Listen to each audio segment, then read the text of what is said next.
It's the Bennington Show. I'm back from staycation. I'm Ron Bennington. There's Gail Bennington. Yo. And Gail Bennington, how do you call your lover boy? Oh, lover boy.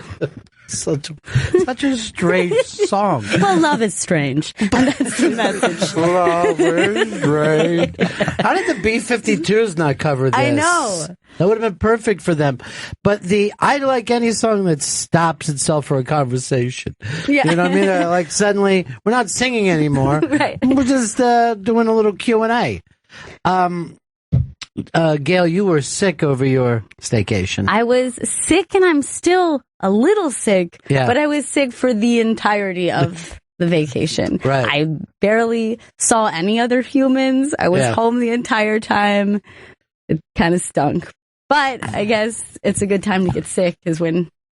I would have also said that my staycation stunk. Chris, how about yours? Oh, I stayed hard, and it was just very strange. I don't think I got any rest. I just stayed.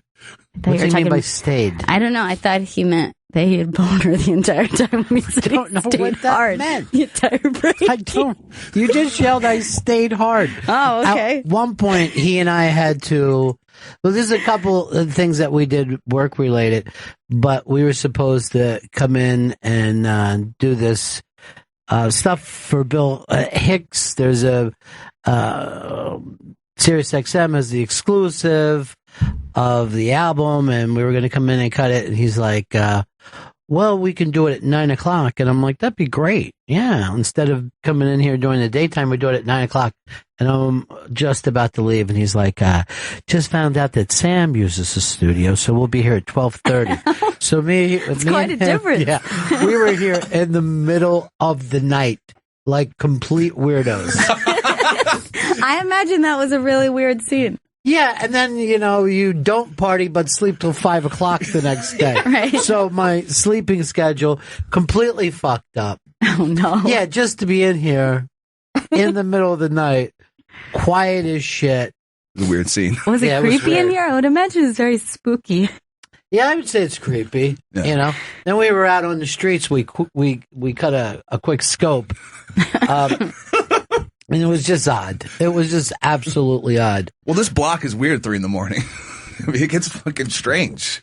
Isn't everywhere weird 3 o'clock in the morning? Like when you're in the suburbs, 3 o'clock in the morning, and it's so quiet. And you jump when you hear a sprinkler go off, What is that? You just feel like a creep being out. Like if you're out having a cigarette, there's no reason that the cops just don't stop when they see you and go, can I help you? I'm like, well, I'm walking down the street in America. That's what I'm doing. No reason to be here, sir. Just an American walking down the street in America. It's your papers. Now, I don't mean to break the fourth wall here. Go ahead and do it, though. There's a light that's never been on here before. Is that normal? That's never... What light? Like next to my mic, that's never been a little red light. Is that a cough thing, Chris? I used to think it was a cough button, and then I tried to use it as such, but it didn't work. Just hit the button. Should I hit it? Yeah. Oh, you know what just happened then? You turned off the lights at Norton's house. That's what it is. It just stays on even when you... Oh, wait. It's cough button. It didn't work before, but now it works. You just turned us off a couple of times. No, she just turned my off own her mic. mic. Yeah, Just my own mic. Yeah. Turn off for a second. But why is it orange now? Because mine isn't lit. I guess only Gail's works. Only Gail's cough mic. Which is kind of weird because I have a cough. Perfect. Yeah. But it's scary because it just looked like some sort of little HAL robot looking at me the entire time. Speaking of robots, we just ran into the Star Wars robots. And Chris, you got your picture taken with them. Yeah, with C-3PO and R2-D2. But I understand that you were supposed to hashtag it to a certain thing. Yeah, you're supposed to at The Force Awakens. So do us at The Force Awakens. Okay. And Chris was very happy to do it. Here's the thing. He was also shooting video.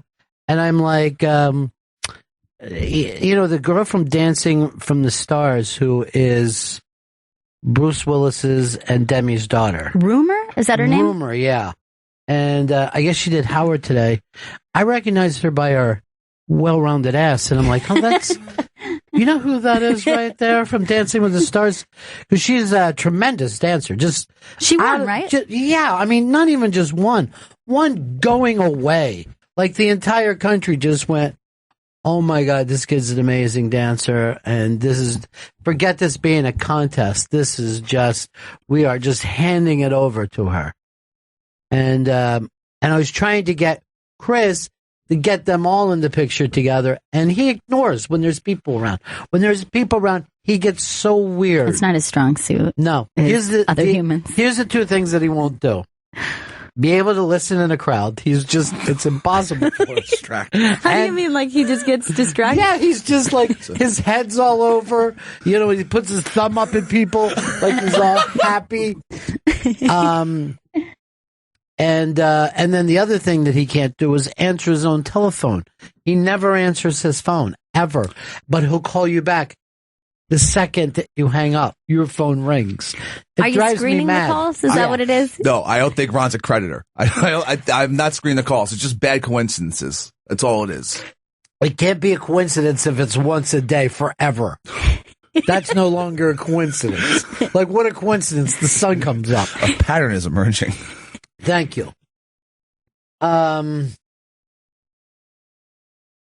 Let's go over to Bob in Miami. Hey, Bob. Bob, we got you, buddy? Oh, Ron, are you talking to me, my friend? Yeah, that's why I keep saying Bob. Yeah, but unfortunately, my name is Brad, but Bob is an excellent name. Okay. Thank you, my friend. Yeah.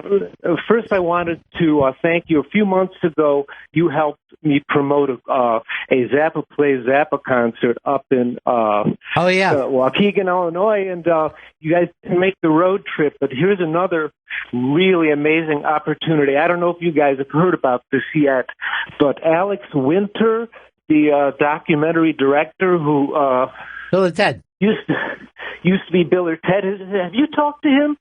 No. In the past? No.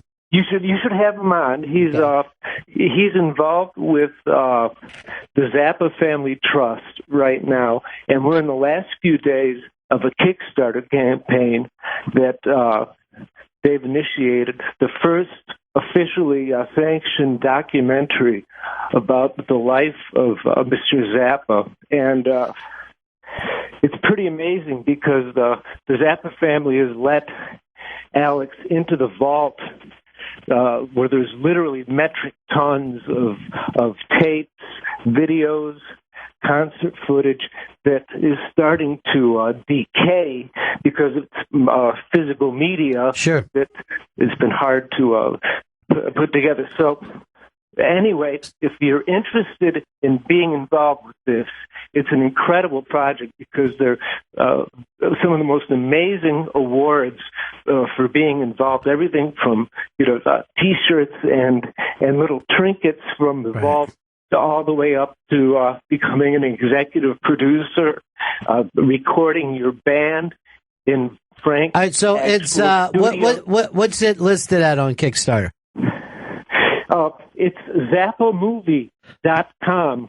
Will take you right there and give you all the information. I appreciate it. I appreciate it, Brad. So zappamovie.com. I know you guys got into Zappa a little more after we played them on GPS. Yeah, that was kind of... even though I had heard a little bit of Zappa, that was like the deepest I had ever gone. Why we were looking around for the right Zappa to play. Exactly. Yeah. Always the best part of GPS. That's why it takes us forever, because you just get off on these tangents. Right, particularly an artist that isn't always got radio-friendly kind of sound. Yeah. So it caused us to kind of go deepest, I think, with him, because we were thinking, how far will everyone follow us down this? Weird. That's always the thing with certain artists, you know? Yeah.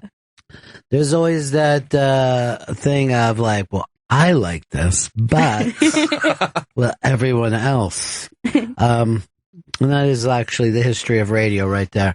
All right, so it's Zappa Movie, and it's Who the Fuck is Frank Zappa, and a little Kickstarter for him. Really, truly one of the great American geniuses. I saw this, someone had said it to me. It was like Zappa. It was in black and white. It was so old. And he was talking about how the music business was better when it was old men running it who were just like, I don't know if this works. Let's put it out and see if it sells anything. So the music business was better then than when young, hip marketing people took it over. Right, because they probably meddled much more exactly than the older folks would have ever thought to even try to do that. Mark, Rochester. Mark. I really love that Bill Hicks bio thing or whatever you were doing earlier this morning on the air. Oh, but great. It's not on demand, though. Well, it's probably not out there yet.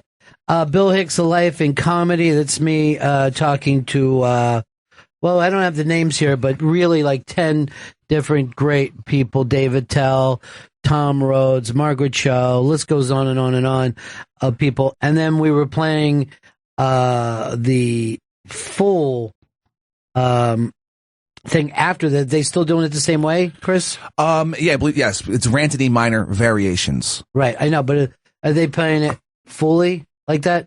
That I'm not sure. I know that the documentary itself is going to be on demand on Raw Dog. That's what I was told this morning. What about the Life in Comedy? That's a Life in Comedy, yes. I would love to hear you do more of those too, with like different comics, like as the subject. That was really good. Well, if you start and think about the people that you could do that with, it's a pretty long list, and it's a long, that we could sit around and talk about Zappa, and his work is always, even though he was on the out, his work is still available. Where if you're a comedian and you did something 30, 40 years ago, people tend to not keep it in the mainstream. So somebody like Bill Hicks, who was such an important comedian to a lot of people. I mean, obviously, when you go through this varied list of comics that we had on the show, you wouldn't even expect all of them to have an influence that was at the same place. But of course it was.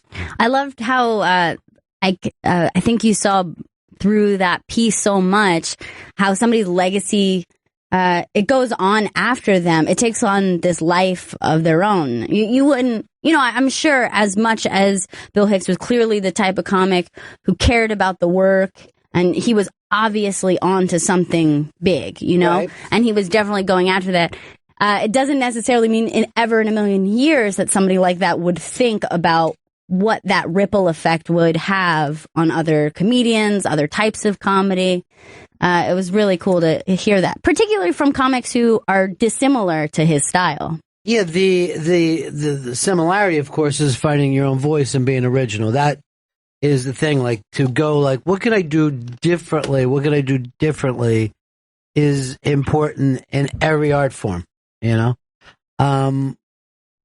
yeah, I think it was gigantic. So Barry Crimmins was brilliant on that. Tom Rhodes, let me think, Ron White, Paul Provenza, Carrot Top telling that story just crushed me. Eddie Pepitone, your pal.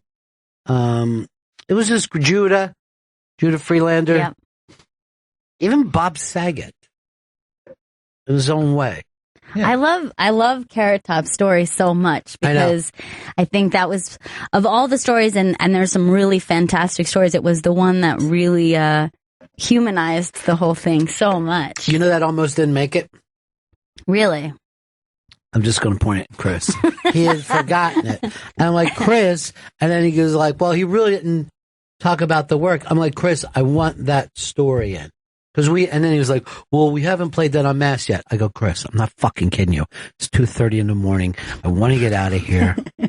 But Ron. It was like the first time I ever did a show where I'm like, all right, let's just take 5 minutes to shave. Because we were just whipping along, really doing, putting this thing together fast, and we're all into it. And then I just simply fucked up one word, and we stopped. And we just couldn't find it back again. And I had a straight razor, and I was just staring at Chris. I'm like, I'm either going to shave or cut your fucking throat with this. Shave. That's shave. Literally, just being up a couple hours too late just made us crazy people. It was an intense night. Cut your fucking throat. We're almost through this.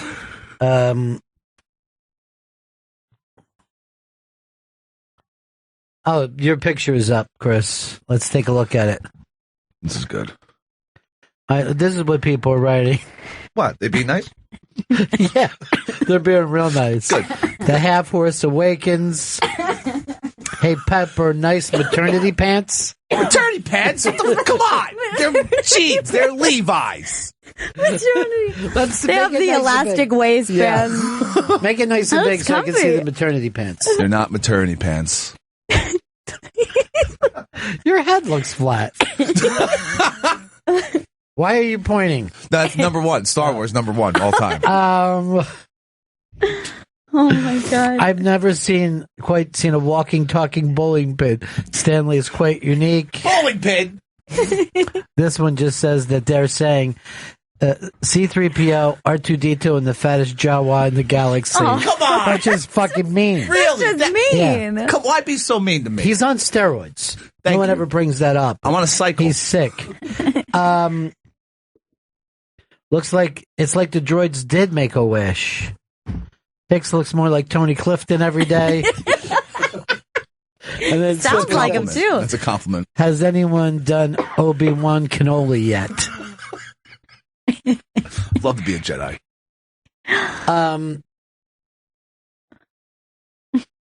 Here's Ray. Ray, go ahead, buddy. Hey, I just wanted to say thank you. I got my book in the mail that I won, Bonnie McFarlane's book. I was just calling to say thank you. It arrived on time.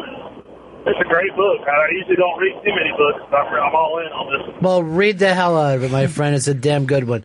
Bonnie's a terrific writer, and I love that book. Chris, I don't know. It's almost like they compressed in that picture.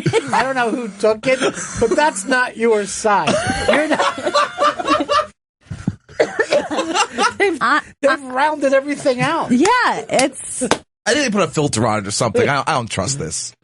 You seriously look like a complete circle.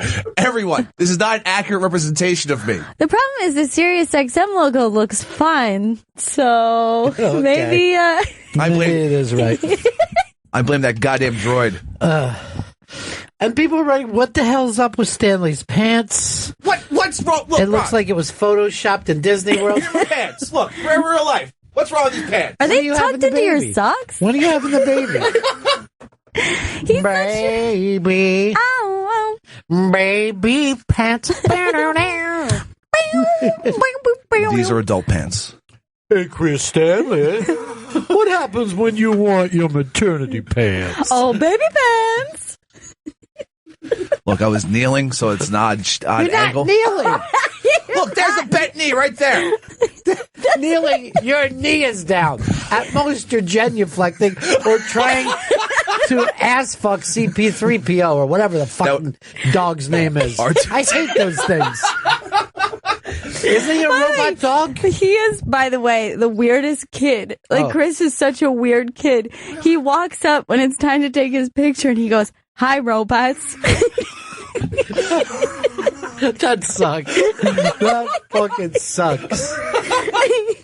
And just looked at them so weirdly. A couple of droids enough. Hi, robots. You should be in the movie. I'd love to. Hi, robot. Did you put May the Fart Be With You with it? At The Force Awakens. Okay. At The Force Awakens. Oh, yeah, because the big movie's coming out on DVD and I guess the on demand. Yeah. Yeah, it's going to be everywhere again. Number one. Did you get to see Superman versus Batman? Oh, yeah. Saw Superman versus Batman. You saw it in the theater? I saw a boot of it. Oh, See, that's why I have to ask because he never sees anything in the theater. So, like, a lot of times, like, well, I'll say, "Oh, I saw this weekend." He'll say, "Yeah, me too," and I'll find out he was just in his house. Yeah. You didn't really see it. Yeah, Not I did. only in his house, but he's just sitting at a desk watching it on his laptop. On a laptop, yeah. That's no nothing couch. No. He doesn't have one. Just a folding chair. Well, It's not even a real chair. It's a folding chair. An ashtray overflowing with cigarettes and a folding chair. Wow, have you been to my apartment? Yeah. In the corner, there's some milk cartons. Have a seat. This is for company. Didn't expect company so quickly. Let me empty these milk crates. Yeah, there shouldn't be milk in there. Sorry. It's old. It smells. Yeah, don't drink that. saw it, and were you in your maternity pants? No, I was in a pair of shorts watching it like middle of the night when it dropped. Wow, what a bad movie! What a bad movie. There's just one scene where I mean it's been out 2 weeks. I just talk about one scene. It's a pivotal scene in the film, but can I just spoiler alert it for everyone? I don't give a fuck. But you got to do the spoiler alert so people have a chance to turn it off. Yeah, spoiler alert. Spoiler alert for Batman versus Superman: Dawn of Justice. It's awkward. He's a weirdo. He's a real weirdo. That one. All right, so the Batman and Superman are fighting each other, and when they stop, what makes them stop fighting is when they both realize their mother's name was Martha, and they just start screaming Martha at each other. And then when I was watching that, I thought, I'm going crazy. This is a giant piece of garbage. Who fucking greenlit this scene? And this is what is amazing to me. They spent $250 million, but they don't want to spend money on the script. You know what I mean? Well, they don't care. You gotta care. And then this is after we heard Ben Affleck was rewriting it every day. Just doing massive script rewrites. Well, her name was Rosemary, and he was like, "No, Martha. Martha's better." Look, they'll link together; it'll be perfect. And then just some convoluted, shitty ending. I won't spoil that. Was both their mothers named Martha for real? Martha Wayne and Martha. They actually were fucking weird. Yeah, stupid. Dumb fucking comics. Yeah, really bad. Made me feel bad about ever reading comics as a child. Is it comics with an X? Sometimes. I think there were porn comics, the comics with an X. That'd be disgusting, dude. Sorry, robots. Sorry, robots. Hi, robots. What's up, robots? Just waving at them, but standing next to them. Yeah. Hi, robots. All right. They're also saying that Chris looks like his thick-soled shoes that the special needs kids wore. Look, these are Air Force Ones. All right, these are Nikes. These are good shoes. That's pronounced Air Force. Air Force, like the song. All right, this is a picture of Pepper in Star Wars, and there's just this. Yeah, some sort of a bearded ram alien. Does that have a name, Chris? I think it's a bantha, I believe, in the Star Wars lexicon. Okay. I thought the bantha was that thing in the hole. Wish Kylo Ren was here too with the roids. I wish you would have put Rumor Willis in the picture. I didn't realize it was Rumor Willis. That's what I'm going to do. I know. Dude. He was saying it. Rumor, try to get Rumor in. You're like, hi, robots. Hi, robots. Hi, robots. I'm Chris. These are my maternity pants. These are just gray pants. You know, we missed a lot of stuff while we were out. The election went south for Donald Trump. No one's ever going to vote for him again. He's done.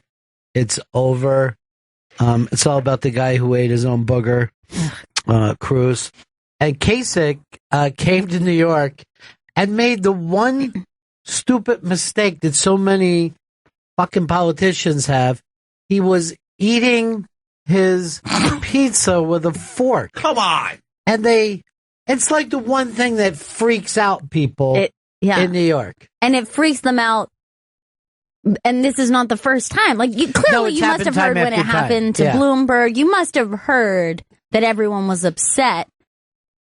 It's so bizarre. It's disgusting. What is it about? Is it politicians? Is it just a general rich person thing? It's just I'm wearing a nice suit. So they actually, like his people said, pick the fucking pizza up. So then he put his forks down and started eating it properly. The idea that some handler has to be just off camera. Put down the fork. Put down the fucking fork. Pick up the pizza like a man. You're not a fucking Nancy boy. He's blowing this thing. You've only won one fucking state. The one you live in. It goes back to the fork. I don't know. He's picking scraps of the slice up. Well, you know what? Yeah. He can't stop. Yeah, he thought it would be bad to touch cheese with your fingers. Oh, God.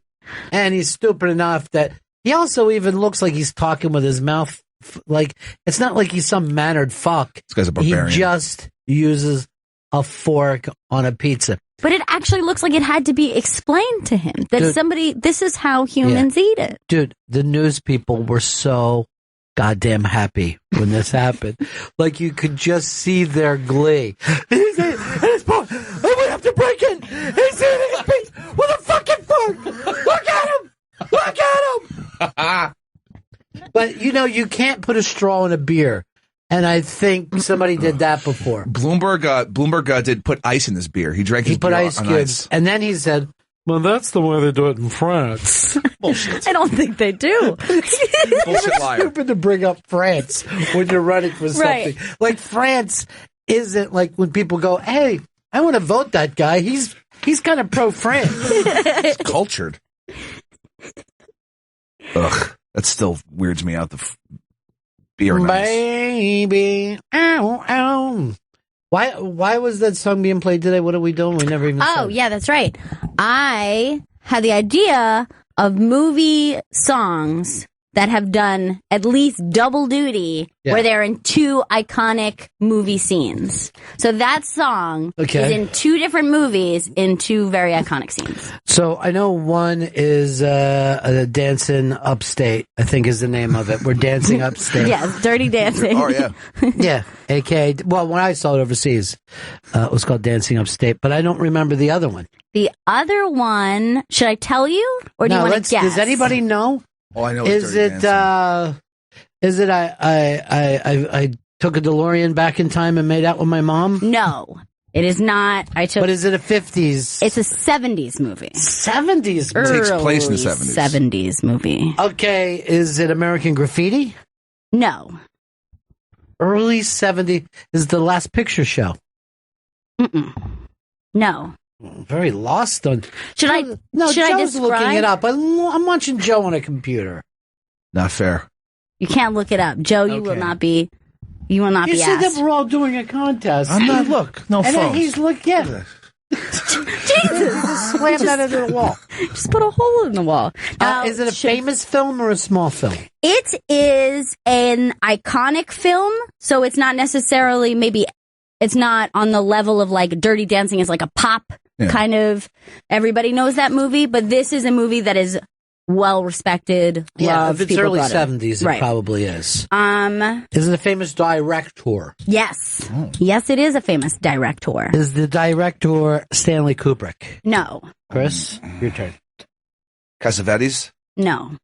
Cassavetes. Threw that out there. I'm going to describe what's happening in the scene. Describe what's happening. So much like Dirty Dancing, the two main characters are dancing to this song in the middle of the woods.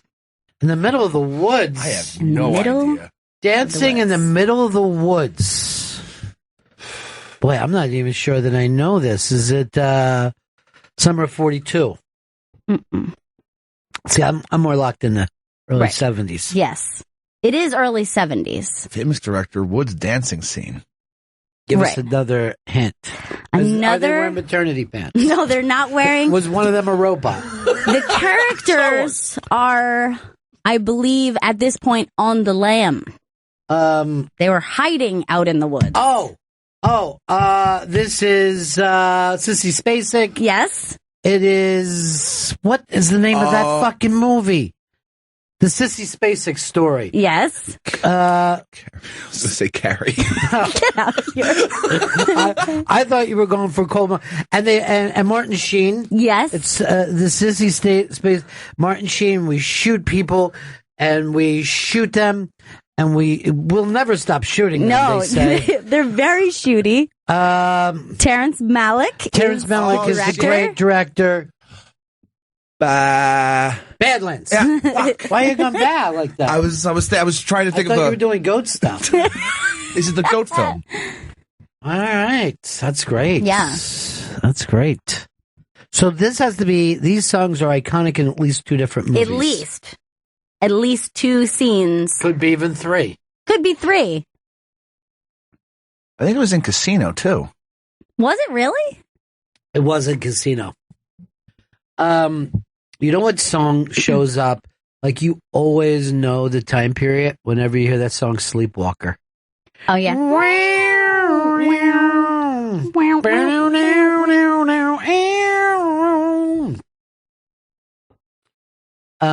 I don't know why, but they always feel like Let's just drop that in. Yeah. And they'll know exactly what we're talking about. Set the scene here. You think we'll ever be Cuba in a war? You think Vietnam will be a problem? It won't be a problem, right? I hope not. By the way, the Wyatt family just got played out as well as all summer people during WrestleMania last night. How was it? From what I hear, it was a lengthy one. Well, they always are, I believe, but this might have been the long. Were you watching, Chris? Oh yeah, I watched all 4 hours and 45 minutes of it. Was it really 5 hours? Started at 7, ended around 11:45. Wow. And they had even done like a pre-show too, right? Yeah. Yeah, but anybody dumb enough to watch a pre-show is out of their minds. For WrestleMania. Vito, were you into the whole thing? Yeah, I watched the pre-show. I watched all the way until 11:45 when it ended. Do you give us thumbs up or thumbs down on the night? So, middle of the night, I'm like getting so excited every time like I hear Shawn Michaels music and I'm having a great time. End of the night, I'm like, this was kind of stupid. Like nothing, there was no plot advancement. Well, instead of, why do you want plot advancement? Well, I just felt like it was more focused on, like, look at what these cool guys from the 90s are doing right now. Well, they really did. The guys from the 90s came back and fucked over every working guy. Not only fucked them over, but made them look like they've got nothing. Really? So all your guys today, it's like if Joe Montana suddenly showed up in the Super Bowl and threw 5 touchdowns, took a piss on the fucking defense and left. Like a person like me who doesn't watch a lot of wrestling but was watching WrestleMania was just thinking the new guys suck. Yep. The old school is great. Like so they would just come in and just rock those guys, and that would be the end of it. Like they would ring a bell and rock one in 6 seconds. That was so annoying. Why is it annoying to you? It's that easy for guys from the 90s to beat up guys today and take Ray their Wyatt. chicks. Ray Wyatt, he's over with the audience. It was a fucking phenomenal thing. And then they fucking just treated him like a bitch. And bring out John Cena. Yeah, he got right. There was no point for even having him out there. When he came out there, every fucking phone was up in that goddamn stadium. People were losing their shit. People were going crazy for him. So annoying. That's the guy who should be put over by beating an old guy. Like, what are you doing here? This is our time. Boom. You still end up paying The Rock, but you put your guy over. It's crazy just to show that the new guys are bitches. It was really just... I mean, Mick Foley is hobbling down and then wins. That was funny because it was like watching a classic rock band come out and just play a medley of greatest hits. Stunner, Sacco, Super Kick, beers. And then it's fucking awesome just throwing the beer in the fucking camera trying to get promotion for the Stone Cold IPA. Some Steve Weisers. Yeah. So Stone Cold showed up, The Rock showed up, right? And Michael, what's his name? Shawn Michaels. So they're 3 of them are together, each doing their bits within seconds, and fucking up all the guys that are carrying the goddamn federation every day now. It was embarrassing. It was funny to me, but I could see why Vito would be let down. I was weirded out by Stephanie. Did you see Stephanie McMahon's big speech before? Loved it. Fucking love that psycho bitch. Scary woman. But here's another one. Vince's kid comes out looking like anybody's suburban dad and goes toe-to-toe with The Undertaker and is fucking kicking out of these finishing moves. So you're just showing that any gray-haired old dude could really do okay against The Undertaker. It seems like a weird thing to do. Like, I know that they've been doing that a long time. Shane, that's his name, right? Yeah. Shane O'Mac. Yeah, he's been at it a long time, but it just it's a very weird thing to take these bigger than life type characters, especially Undertaker, who they still treat like a dead wizard. But he also like Shane Mack had his children with him. They're the new fucking Main Street posse. I miss old Joey Gass and those other fucking dudes. But I was watching on Monday, and he took a jump on Monday, then I was like, what? Well, you wouldn't have believed the one last night. He went off the top of the fucking cage. Yeah. About 20, 25 feet in the air. Watch this. Hell in the Cell. Yeah. Do it! Do it! Do it! Do it, Shane! She could be your girlfriend. Dude. Really, that doesn't even look as high as from the other angle. But there must have been an airbag in there, too, right? The way that thing fucking collapsed. Yeah, that broke his fall. Oof. Yeah, but Shane Mack is about to dive into an airbag. I can't believe it. But what, when I see that, the first thing I think of is what is he have always been trying to prove to his father by doing that. Never proved that he was my son. You satisfied, Dad? I jumped off the cage, just like Mick Foley, your favorite. Who's God now? No! God. Damn it, Shane, stop it! Shane, don't do this! Look how fucking high that is. Insane. Oh, Bastard in a basket. I thought he was overly tan as well. I mean, he looked dark last night. That's nice. Okay. China's been treating him well. Wait, the wrestler China? Oh, no, he was in China working. Oh, I thought you were going to tell me they were together. I was waiting for Hogan to come down with his fucking dick out. Giant check. It's just huge, $115 million. Just swinging his dick like a helicopter.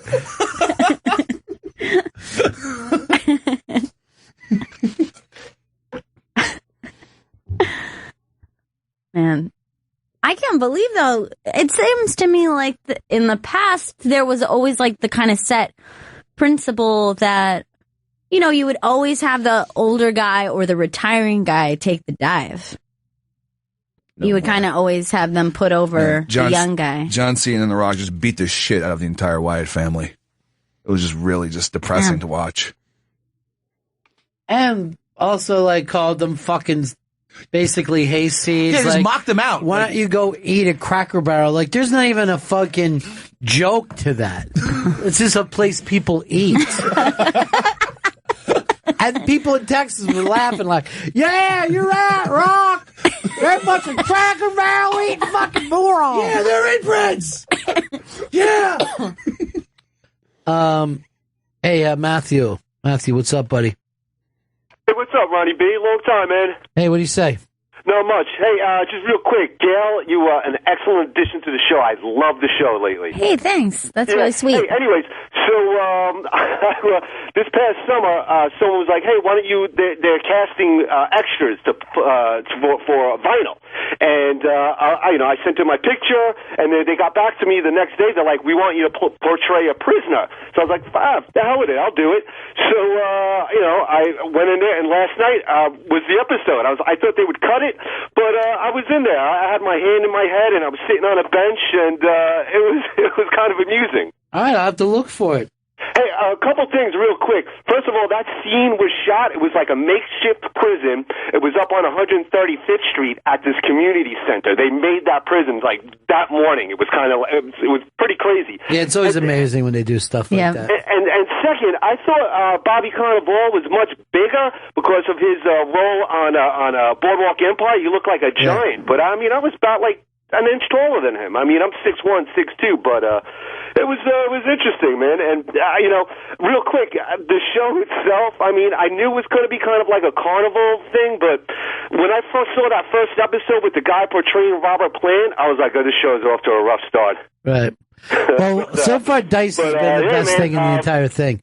Yeah, and it just the whole dialogue is kind of goofy, and him doing blow. It's like, I mean, you're talking to a guy that may have done a few lines off his big ass card back in the day, and I've never reacted to anything like that. Once I did a little pumperoo. You didn't feel like you were insane and just running around? Just screaming your head off right now.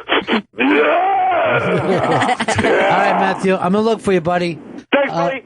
Keep up the good work. And your site is what? Is it NYC Metal Scene? Is that it? I think it's NYC Metal Scene. He's been on it for a while. NYCmetalscene.com. Thank you, Chris. Speaking of metal, let's raise the fist of the metal child. It's Hard Rock Johnny. Benningtons, welcome back. What's up, Johnny? Johnny. Chris, just for your information, 7 to 11 is not 5 hours.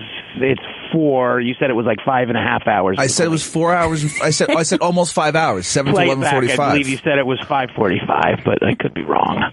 But it was too long. I was like, Jesus, will this show ever end? It was good though, right? It was good. Like I will say that the Shane O'Mac thing was scary. I called my wife and I'm like, you have to see this. She's like, no, I'm not going to watch a man die in front of his kids.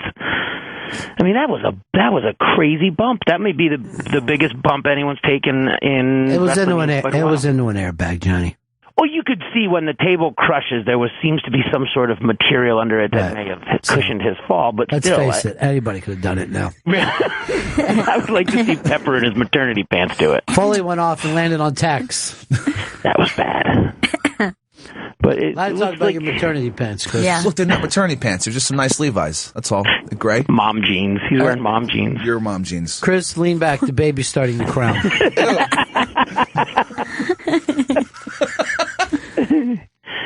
It was interesting. They brought out all the old guys. I like to see, Shawn Michaels comes out and then Mick Foley. Yeah, we all watched it. There's literally not one of us that didn't watch it. I just think I'd rather see like regular celebrities, To me, it's always funny, like if David Hasselhoff is walking someone to the ring.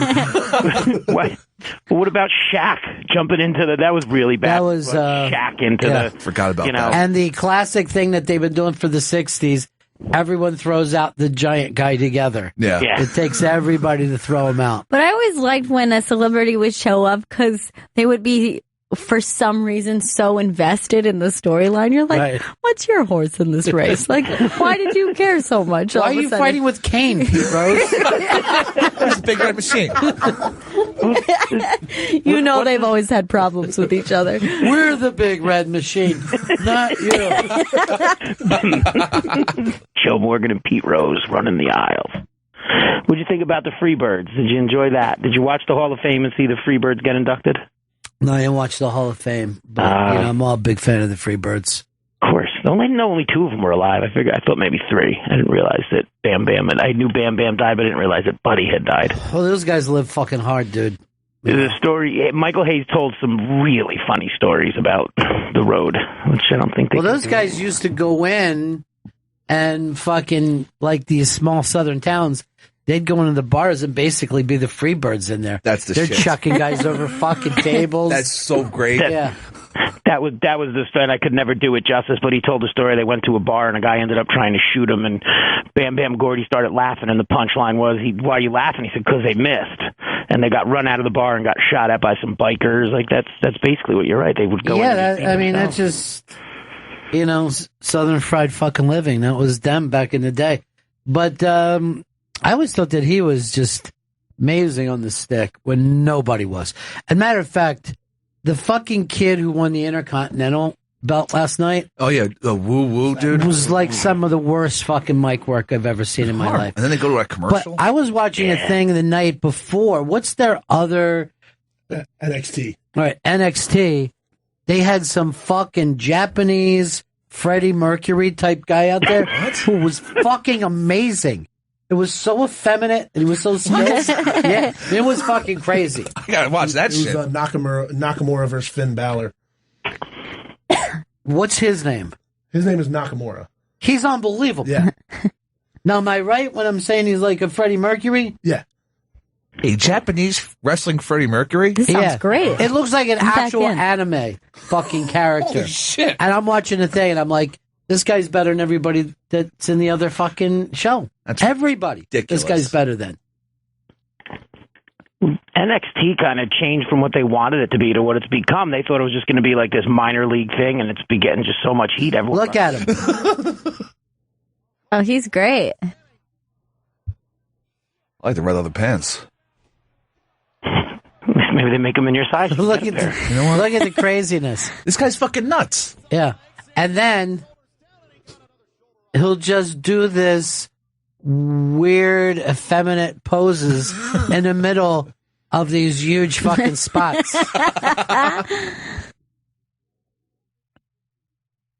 Is there anyone who's good on the mic anymore, though? Any of the new guys? I can't think of one. What do you got? I mean, Bray Wyatt's pretty good in the mic. Like when he does these speeches, I really enjoy them. They're too slow for me. I need a guy to fucking fire up a room. The last dude that was good in the mic, even though I haven't watched a long time, was CM Punk. I mean, that guy, he talked all that shit. He was great. Yeah. Yeah, but he wasn't exciting like Flair was. Like, I gotta agree, man. Flair was like, he just was totally. And I love how they insert him into the plot lines now. He helped his daughter win the title by continuing to be the dirtiest player in the game. I mean, it's great. And he talks every now and then, but the commercial was brutal, the Snickers commercial. That was hilarious. Just fucking seeing the heels put over a Snickers bar. All right, thanks, man. Later, kids. Peace. Bye. Dan, Buffalo. What's up, buddy? Hey, how's it going, guys? Glad to hear that you're talking some WrestleMania. Ron, I just wanted to ask you, man, admittedly, all the fans are saying that it was kind of a lackluster show, and they were really upset about the part-time guys, the guys from the 90s and Shane, but they still drew 101,000. So what do you think the thing is with that? I mean, do you think that the popularity is still there? Or, well, WrestleMania is like the St. Patrick's Day parade. Like, even a guy like me who doesn't keep up with wrestling anymore was watching WrestleMania. Yeah, I watched one wrestling event here, WrestleMania. Yeah. That's it. Yeah, and I'm glad that you mentioned the takeover event. The NXT, the Nakamura-Sami Zayn match was incredible, if any of you guys saw that. I did see it. I wasn't even familiar with him. I'm sure he's not a new guy, but he was new to me, and I thought he was better than anybody I saw last night. Yeah, I think the show blew it away. The other thing is, I really thought I got a kick out of Shane McMahon before climbing to the top of the cage, goes under the ring, brings out bolt cutters. So he can cut stupid, it right? away. Well, if you're in a match with The Undertaker and you've got bolt cutters, why not just use that as a weapon rather than climb to the top of a cage and jump off? In the old days, they would have gimmicked the side of the cage so you throw the guy through it. I mean, to take the time to bring out bolt cutters was just so odd. What's happening? And then here? he couldn't open up the toolbox. There was just so many things that they used to take care of. Did you see when The Rock had trouble lighting his name on fire with that? I thought it was a T-shirt gun. I felt like it was 10 fucking minutes. It was so stupid. And only the R and the K really caught on fire. Yeah. Bro. They call him Bro. All right. Thanks, Dan. Take care, man. Peace. Here is Rocky. Rocky, what's up, man? Oops, let me try you again. Rock, go ahead. Hey, what's up? Hey. Last night, isn't Shawn Michaels in recovery from as far as I know? No. He's born again. I thought he was in recovery because he was pounding those beers, and I'm watching him. I'm like, what a great thing this is if it just started like a big downward spiral for him. A lot of people think that if you're born again, it means that you have to stop drinking, but I don't think it does. No, it's just that, you got it up a little bit. Well, there's egg on my face now. He just said, like, he got it up a little bit. He got it up. You don't even understand the homoerotic things that you do. I didn't even think that was homoerotic. Yeah. Yeah, maternity pants. When you said he got it up. And when did you say you had a boner all week? I can't remember. He said he had a boner. He said, and then he also said some dude's thumb was in his ass, and he was just grinding back and right, forth. and you can't even explain that You're one trying away. to rub your little fucking dick on that robot dog. You like this robot? Hi, robots. Dude, I don't know how they were fucking even doing that. It was pretty weird. I was freaked out. I'm excited and nervous. Yeah, but it was pretty strange because you're like, oh, that's what they really look like.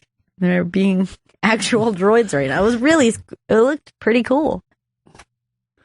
I'm just sad people are just busting balls about my pants because I think I always liked these pants, and now I've learned that they look odd. All right, Gooch says, you guys are shocked that pro wrestling sucks. Weird.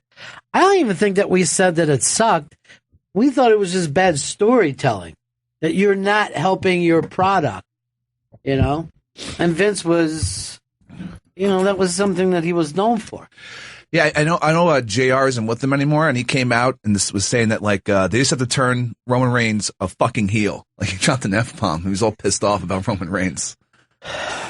Well, Roman Reigns is not over, and it's a tough way to end the night, I was very surprised. Like, oh, that's it? I guess he speared her, and that's it.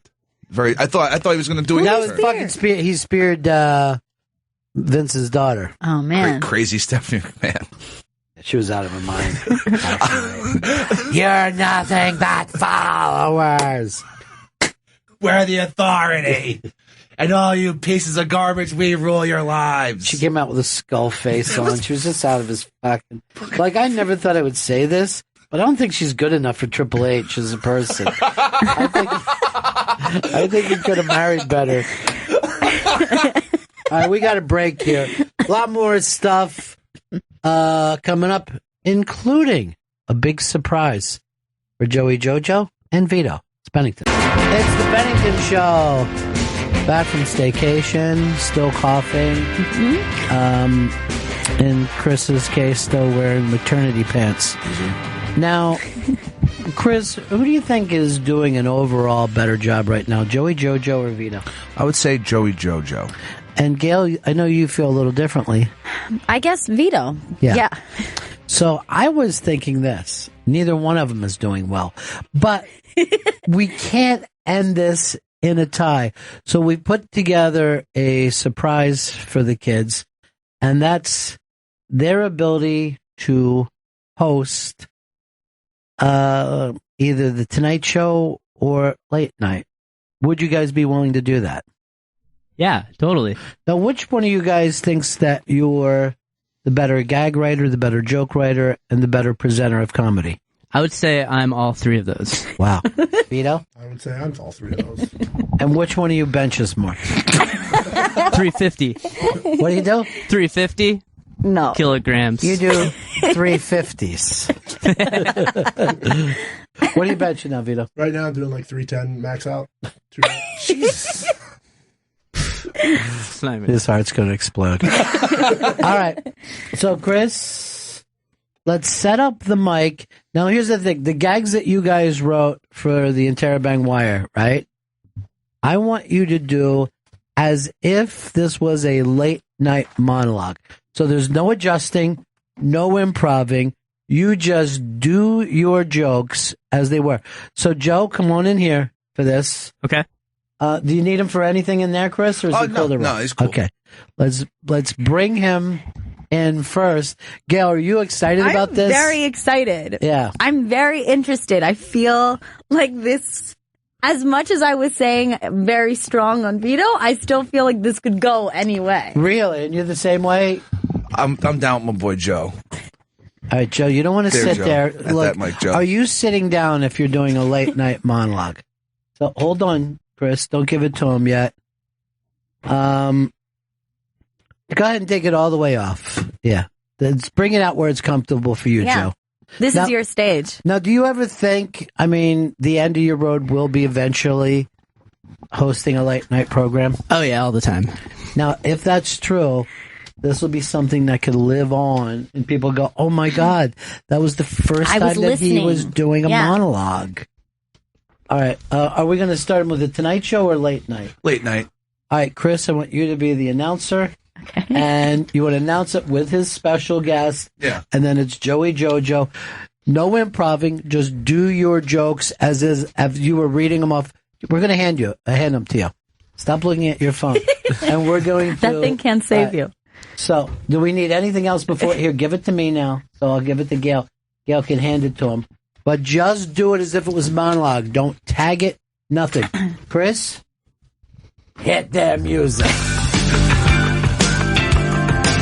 It's Late Night with Joe Engelbrecht. What? With special guests, Robot, C-3PO, and R2-D2. And here's your host, Joe Engelbrecht. How's everyone doing tonight? What a great New York crowd. So, you guys read about this? An escalator at a Flyers game went rogue. Can't blame them for trying a new way to get people out of the stadium quicker. Oh my God! Don't steal it, Chris. Kids form human arrow to guide shopper towards suspects. Yeah. A group of kids were lying out, having themselves an Easter egg hunt in a small London village when a police chopper above them mixed with two men running across the field made them realize they were in the middle of a police pursuit. The children acted fast and dropped to the ground, creating a narrow formation pointing toward the direction of the criminals. The police ended up catching the burglars, thanks to the explanation. Confused. What? It was mixed with two men? Hey, you guys ready about this? Any people from overseas here? Great. Love the London crowd. A British Airways passenger bit another passenger. Christopher McNerlin, yeah, that's his real name, was on a plane to London via British Airways and tried to do the right thing when a flight attendant was dealing with a rowdy passenger who had become violent. Whoa. The rowdy passenger ended up biting McNerlin, who was just trying to help. The bitter was arrested by police when the plane landed. He was charged with bodily harm and being drunk aboard an aircraft. McNerlin had to go to the hospital for a checkup on the bite and tweeted out photos of it. It's still better to get bitten than to have crying babies for an 8-hour flight. Oh, God. You guys read about that? No. Just now. Too much backstory. What do you think about that, Chris? He's okay. You're my sidekick now. I'm just an announcer, dude. Love it. Hey, 2016 Olympics aren't selling. Tickets for the 2016 Olympics in Brazil are not selling. And the Minister of Sports, Ricardo Lesler, is scrambling with only half sold. One way to boost sales may be having the government buy a bunch of tickets to give to public schools. That won't be enough. With all the problems going on in Brazil in general and the country being in the middle of a political upheaval with requests for the president to be impeached and constant protests does not help the situation. The 2016 Olympics are in danger after the budget was cut by $500 million in January. And there are concerns that the stadium won't be finished in time. Huh? Tourists may also not feel safe with the high crime rate and terror concerns, even though Brazil plans on using double the security that London had. They should just do a free t-shirt giveaway at the games. That's how most U.S. teams get fans to come to the games when they suck. And thank you! Wow. We have a great guest tonight. Oh, the guest left. Oh, God. We're out of time. All right, Joe. Strong job. Very good job. Who had Joey picked? That was me. How are you feeling about it now, Chris? I feel, a little wordy, but Okay. Back to the drawing board. I like to paint a picture with the English language. Yeah, but every color is black. Uh-oh, new show coming on. I'm feeling strong. It's Late Night with Vito. Special guest, Rumor Willis. And here's your host, Vito. Yay! So an escalator at the Flyers game goes rogue. Kim. Oh, yeah. Getting the wrong paper. Sorry about that. Anyway. So Troy Smith graduated with a degree in bachelor's. 2006 Heisman Trophy winner Troy Smith was arrested on Sunday for suspicion of being intoxicated behind the wheel. When cops pulled over the former Ohio State Buckeye, they asked him what his highest level of education was, and Smith said, "My name is Troy Smith. I graduated from Ohio State with a degree in bachelor's." It only gets weirder from there as he had trouble reciting the alphabet. Cop must be a Michigan fan. Whoa. Doesn't make sense. Wasn't about the cop at all. Another sports story for you guys. Sure. Scottie Pippen says the 95 Bulls would sweep Golden State. Scottie Pippen made the claim that his 95-96 Bulls would sweep today's Golden State Warriors. He said the Bulls would win 4 games and that he would keep Steph Curry to under 20 points. Whether it's fun to fantasize about this kind of matchup is one thing, but people forget that even though Michael was one of the cockiest players in NBA history, so was Scottie Pippen. That's a summation. That's a nice summation. Not so much a joke. You guys like Kourtney Kardashian? You like What's Kardashian? that? You guys like Kourtney Kardashian? I do. Yeah, I do. Well, Kourtney Kardashian posted another picture of her famous butt to Instagram and accompanied the bikini pic with a Snapchat video of her doing cartwheels. She's killing the butt game on multiple media platforms. Please, another summation. I want to see that picture though. Kesha. Now, which Kardashian is this, by the way? That's Kourtney. That's the middle one. The tinier one? Yeah, you like her. I do like her. Scott Disick's wife. All right, go ahead with your bit. Chris is very slow. Kesha says she's going to reject the settlement offer to lie about rape claims. Isn't it funny? See how he does with this? That's walking a thin line at late night. Thank God it's late night, huh? On Sunday, the pop star Kesha posted a picture to Instagram that said, "So I got offered my freedom. If I were to lie, I would have to apologize publicly and say that I never got raped." What? Good stuff. Yeah? This is what happens behind closed doors. I'm not taking back the truth. What? Wow. What? The truth. What? You know?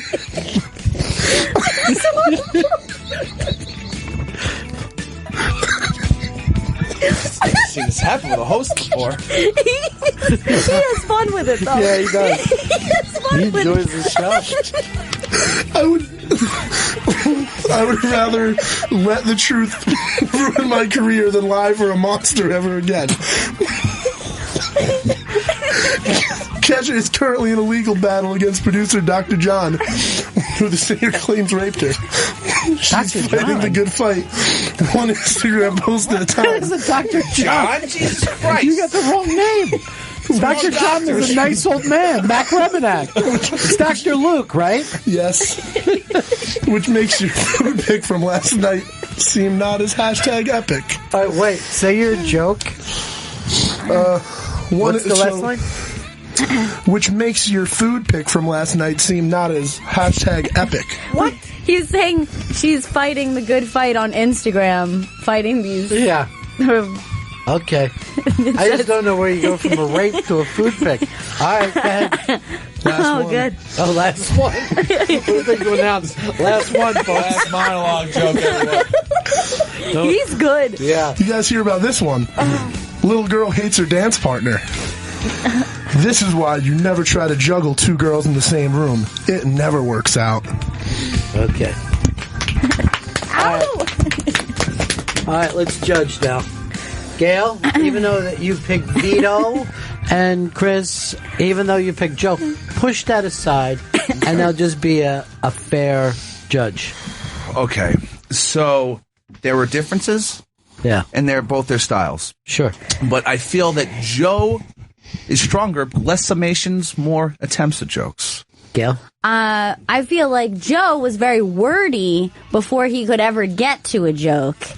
That's a problem. And I feel like Vito was a little bit more natural, although neither one of their written material was ready for late night. Vito, oddly, and I never saw this going, he had a better delivery than Joe. Yeah. But you can't throw in Dr. John when it's Dr. Luke when you're talking about a rape thing. Yeah. Because that person's being accused of rape. So you're going to want to get it right. Yeah. That probably wasn't the best thing. So I'm going to take a lot of points off for that mistake. Accusing someone of raping someone that didn't. Yeah, the material got a little dark there. Here's what I think. Yeah. Oh, yeah. Oh, it got way dark. I think we'll keep it as a tie, and they'll never know when we're going to do this again. Okay, I like it. Keep it as a tie this time. And you just hometown. I mean, you just went with your own. You can't be a person, can you? I am a person. I'm a dude. Yeah, but just act like Joe killed it. I'm just saying. I brought up that there was more attempts at jokes. Give me one of his jokes. Give me one of his jokes and make you laugh. Okay. Because I thought they both did a lot of. Yeah, it was a lot of summation. Well, Escalators at Flyers game goes rogue. Can't blame them for trying a new way to get people out of the stadium quicker. That's a summation. That's not a joke. That's not a punchline. I'm going to rethink my initial assessment. All right. Well, good job, boys. You guys did great. Good job, boys. You both did it. Vito fucking losing his shit. I actually gave him extra points, in my opinion, too. For just knowing that this story was the Kim Kardashian, she might be have the most attractive ass in the whole family. Or Courtney. Yeah, and she's not known for ass, right? More breasts. Yeah, I didn't know that she was known for breasts. Yeah, she's not known as the ass one at all. Which is crazy because in any other circumstance she would be known as having a nice ass, but yeah, it's not as massive as her two sisters. All right. What's going on there? It's very tricky to figure out what I'm looking at. Oh, okay. She's twisting. She's twisting. It looks like it's a selfie ass. I was a little concerned because where the armpit is, I was expecting to see another breast. It was very confusing for a moment, but I have it. Yeah. It's a good look.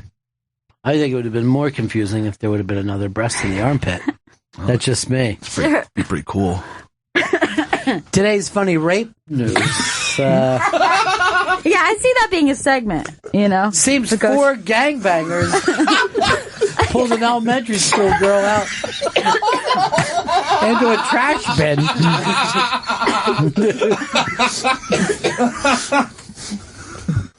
By the way, those stories will be up on the iBang this afternoon. Hold with the edit to that Dr. John thing. Chris, would you be willing to do your story? Are you very glad that you didn't? I'm glad I didn't. Yeah.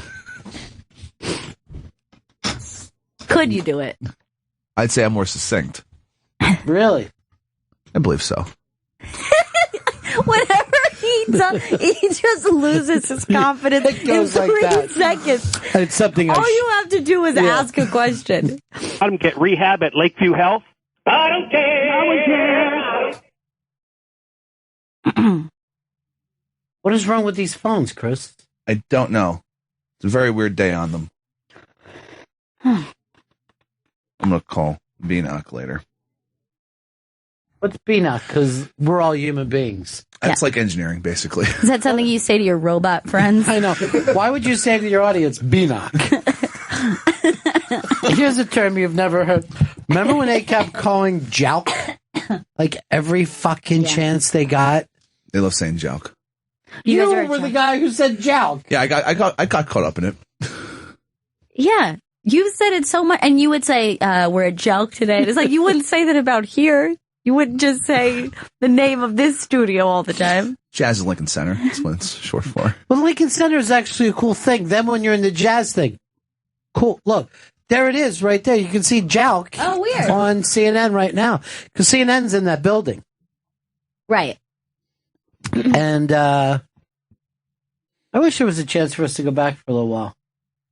You'd like to spend some more time at joke? Oh, yeah, I like to joke time it, you know? Maybe a late night joke like you guys did late night here. I don't know if we... Well, you know, we do have the idea of doing a Thursday night, midnight to 3. Now, are we on anywhere midnight to 3? Are we on Opie's channel? We're on a replay on Opie Radio. Would it be possible to go live on Opie Radio and then play the midnight to 3 in the afternoon? That is possible. Is it probable? I'm going to go as far as to say yes, probable. I'm going to that make sounds some like calls. It would be fun. It would be fun. But Chris will tell you get weird awful quick that time of night. Like, I'm not kidding when I was like, let's just not do this.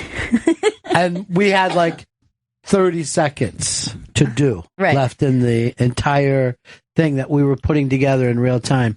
I'm just like, let's just fucking rub it clear. And the number of people who have complimented us on that, and yet it was very close to being smoked completely. Yeah, but that's always funny when that happens, that all it takes is one little thing to get in your kitchen that you're just like, oh, I messed up that one thing, whatever, I'll start over. And then you'll be like, no, I can't. My mind is gone now. Yeah. Yeah, once it starts to go. Yeah. it gets like. And then you start being like, was this ever good? Yeah, like, that's was what I any said. of it good? Is Bill Hicks even funny? Tell me the truth. Very funny. So why are you on the side of good and I'm on the side of evil? Why didn't you join me at evil? Let's see. Anything else we wanted to do? Oh, this is great for you guys. Chipotle is getting burgers,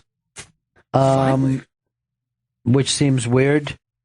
The other big story, Trailer Park Boys, your favorite show. Yeah, love Trailer Park Boys. Bubbles was arrested. This freaked me out because Bubbles is like the nicest, calmest out of all the Trailer Park Boys on that show. He's the voice of reason. And then he got arrested for allegedly assaulting a woman at a hotel in California. And that went down. He got arrested. He got charged with a misdemeanor assault. And now other actors on the show are quitting the show. Really? Yeah. One of the wife of Ricky, one of the Trailer Park Boys, she's went to social media and said, "I'd say I'm out. I can't be around." Now, somebody said that she was quitting even before then, but you're saying no, she definitely quit because of Bubbles' arrest, and she doesn't want to be around people who hit women. And he's saying he's totally innocent. But what if Bubbles went to? Yeah, we don't know whether he hit women or not, right? Yeah, no, yeah, it's all And then what if he went to Lakeview Rehab for a while and tried to get his shit together? Can't she be supportive? Would then she come back? I would think Lucy should be very supportive of that. But that was gigantic. I'm surprised. One of the things that always kills for us, and you write it up all the time, is because I guess they don't get a lot of press. No, and the fans of Trailer Park Boys are pretty hardcore. They're fucking thirsty. Yeah, and the new season just came out, and they'll read up anything Trailer Park Boys. Dude, you want to write up reviews for every show. That should be your thing. All right, yeah, I'll still check out this season, because last season got real weird. Well, I don't know whether you saw the stuff over the weekend, that it was the saddest lap dance of all time. But I was laughing like it was one of fucking Vito's rape jokes. I've never seen a man, and this is his wife, and she's totally into the lap dance and he isn't. She totally can't wait to give him a lap dance. All right. It is to Lana Del Rey, Lucky Ones, because we are. His face! Let's get out of this town, baby, we're on fire. I think you got two things open now. Be going down, down, down. If you stick with me, I can take you higher and higher. It feels like all of our friends are lost, nobody's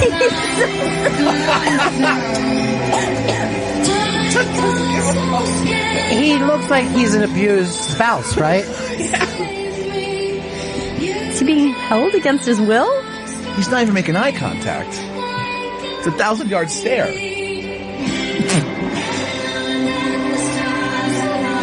And she's very into it. She's like selling it. Yeah. She's great. And he's not even moving.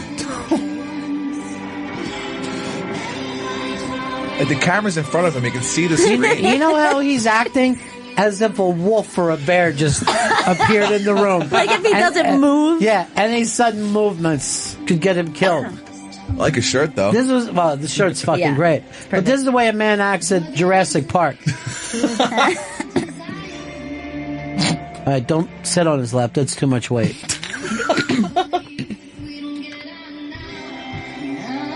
She just wants to listen to the song. I know. She's actually, I'm really facially selling it in a way that I think that most people don't. Go to the end of this. You got to watch the way that she... And she does like to spin that big ass out. She does, yeah. She's proud of it. So go to when this song ends. His expression hasn't changed, nothing. Even though he hasn't moved at all.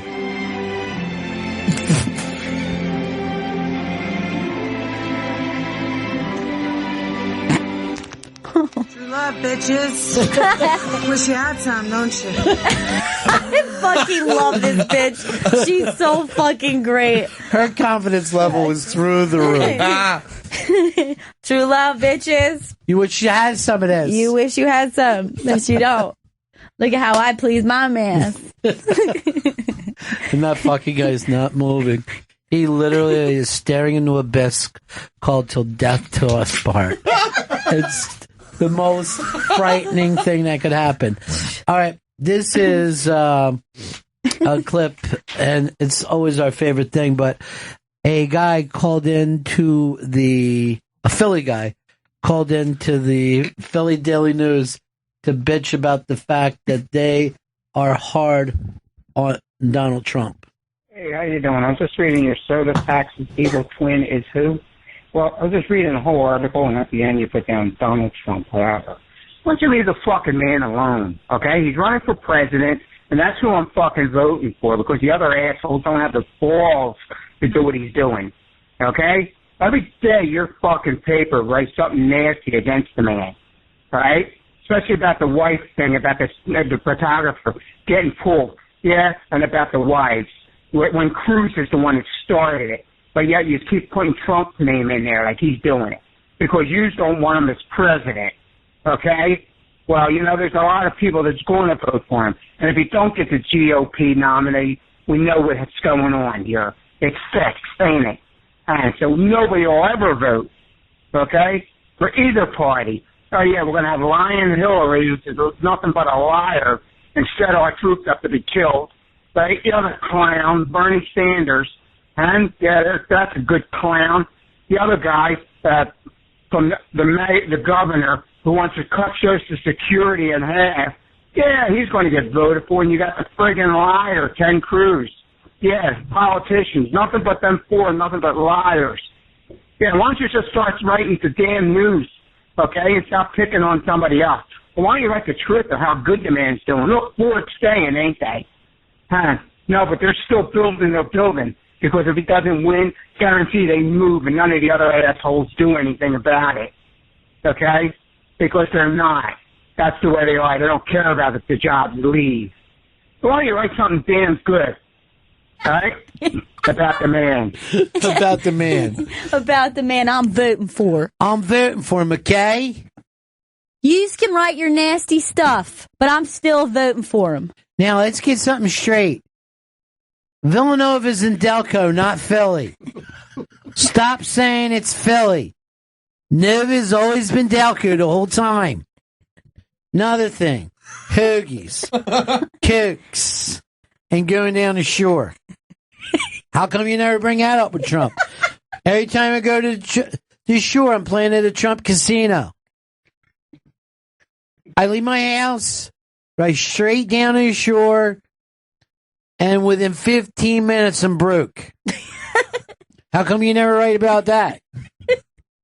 All right, Phillies are going to go 162-0 this year. That's no losses and no runs against us. I feel really good about it. Oh, and that bullshit when a guy said, how else are we supposed to get him out of the stadium? But speed up the escalator? No way. Ain't gonna happen. Hoagie, Coke, sports Coke, and milk. We're all drinking milk. That's fucking hilarious. Another piece that over the time that we left is the Bill Burr puppet. This one, so funny. This fucking killed me. This is a puppet act. Not only does it sound like Bill Burr, but damn if that doesn't look like Bill. Sure does. Yeah. Who's doing this, by the way, Chris? It's Sean Rouse and Junior Stopka. And Doug Stanhope's introducing them. Yes, but who's the one doing it? Because there's only one person. You give him two names. Sean Rouse.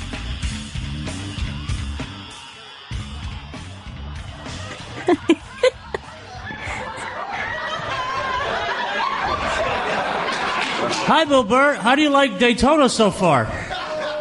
Dude, it's great. It's the best. It's like, Bill, you want to go to Daytona? I'm like, yeah, I do. Great. Get to see kids. 11 white guys playing volleyball with one black guy. Dude, it's the greatest.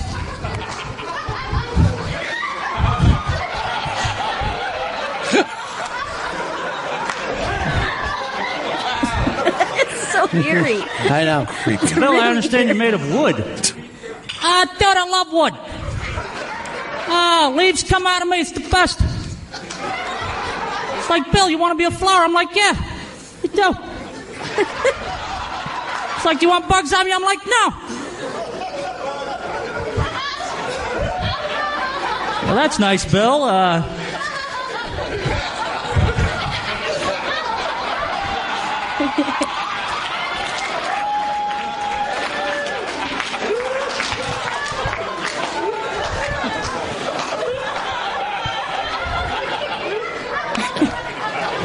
Bill, what do you think about the Pythagorean theorem? Dude, it's the worst. You got an A, a B. I don't know what the hell's going on. What the hell is...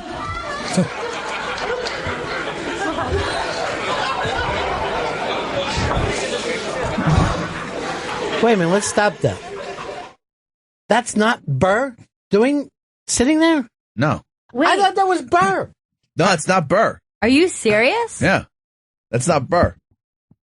That's not Burr sitting on his lap. No, that's not. I thought fucking for sure it was. It's not Burr. Well, why didn't you tell us? I thought you knew that it wasn't Burr. No, that's why I said it's not two people. Good. I just fucking said to you it's not two people. You're fucking nodding along because you're afraid to stand up for yourself.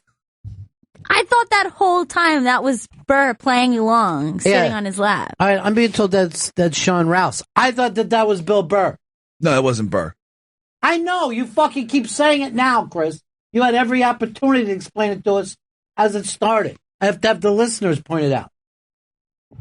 And it's going like this. No, it's not Burr. And then earlier, I'm like, you're announcing two people when there's only one being the puppeteer. And you're like, oh, yeah, I made that mistake. Man, it really looks like him. It fucking kills me. That's insane. Because I thought that was Bill Burr having a little fucking fun. Yeah. Because someone does an impression of him.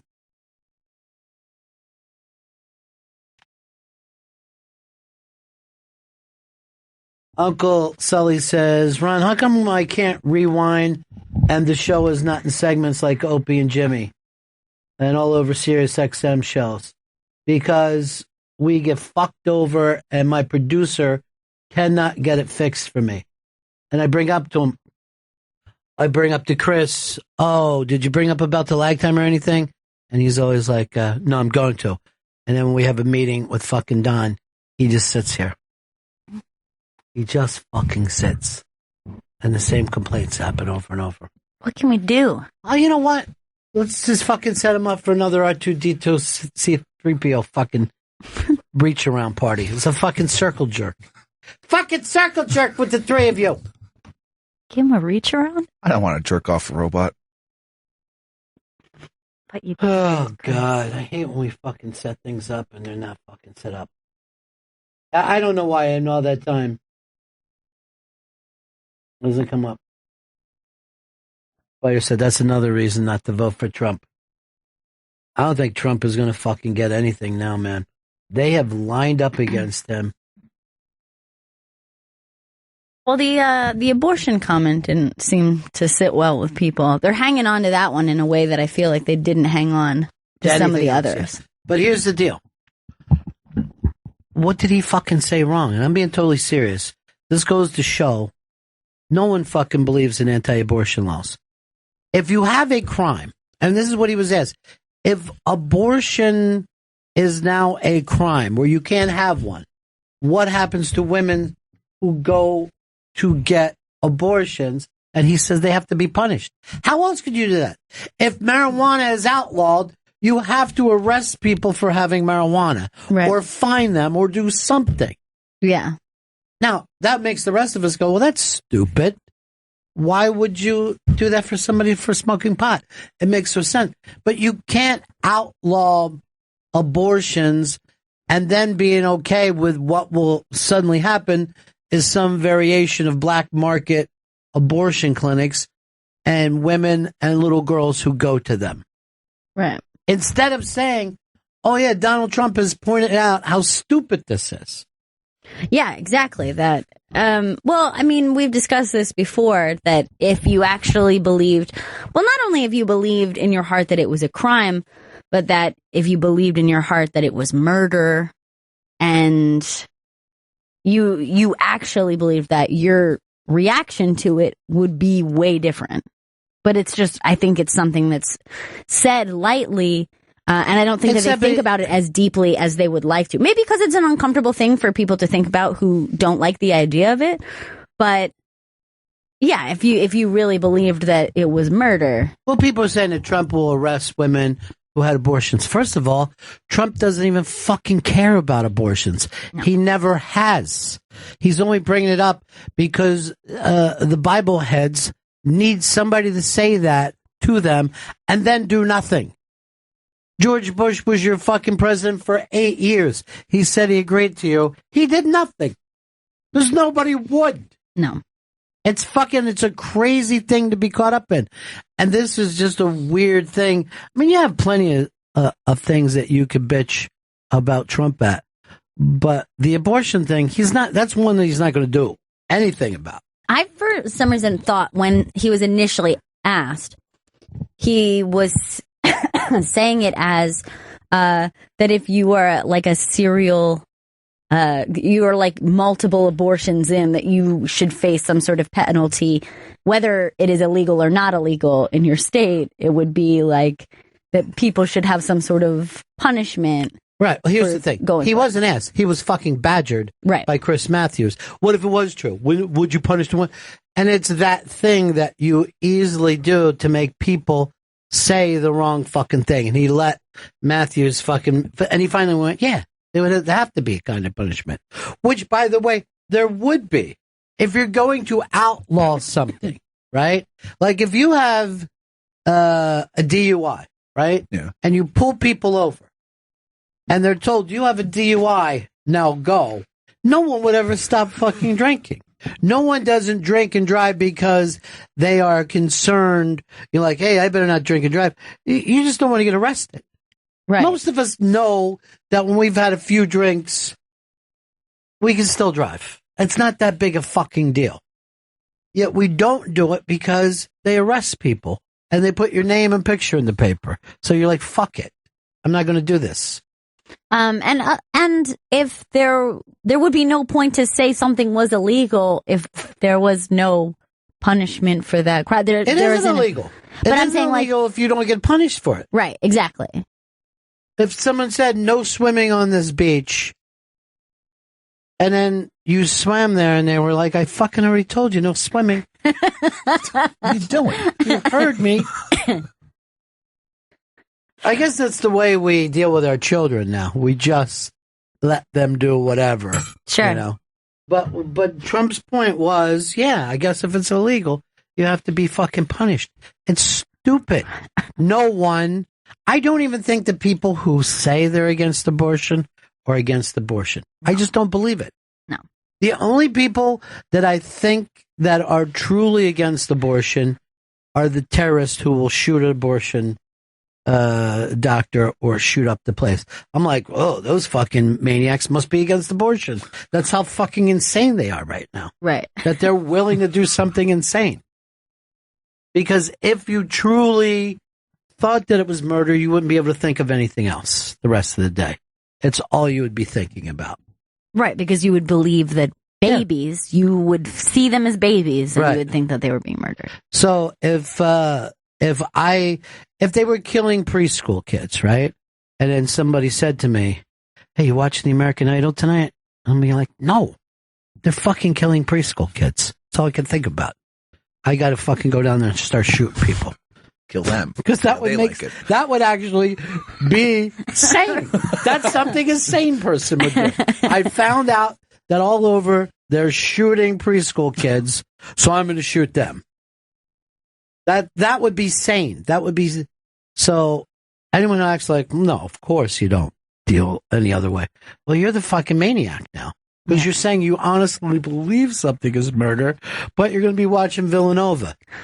I like anybody who wants to have a conversation about the right to choose, and then they always feel the need to add, like, I personally would never do it. I'm like, yeah, that's exactly what the choice is about. You know what I mean? That's like, one of the choices. Like, such a weird thing to say. No one asked you personally, but... There you go. All right, we've got to go do the Unmasked with Dice Clay. Now, this is the second we've done with him. So what are we going to do? Play the Bill Hicks special here, Chris? Thought we'd play the first Dice Unmasked, the Dice Unmasked Part 1. Are we calling it Part 1? I just call it just one. Yeah, I know, but I'm saying, are we acting like these are two parts of one thing? No. Why say it? Oh, is this the thing where he will not stand for his thing? Maybe. Why don't you do a thing instead of being a towering tower of Jello? Why don't you just make the point of why it should be Part 1? It's Part 1 because during the first Unmasked, talked about the first part of his career up until a certain point. Yeah, I'm not doing that. I'm not saying here's the last thing we talked about. Which was what? Do you remember? Robin Williams. I believe. So the first part of his career was Robin Williams. So, Dice, the last thing we talked about is Robin Williams. So then what happened? This is the thing where he gets nervous, right? Yeah, I think maybe. Right. Are we breaking? Are we playing commercials in that? Breaking first. All right. Well, I didn't want to go out this way. I'm fine with doing Dice. So we're going to do, I guess, another Unmasked with Dice. His TV show, I got a chance to see all 6 episodes and laugh my ass off. Seriously laugh my ass. Well, what's great about it is as great as he was on the first episode of Vinyl, this is a 180. He's really funny, and he's very self-deprecating about Dice. Yeah. And also about Andrew. You know what I mean? He's very funny when he shows the shit that he does. And he can be so annoying with people, and it's fucking hysterical. So that show comes out on Showtime. It's just called Dice.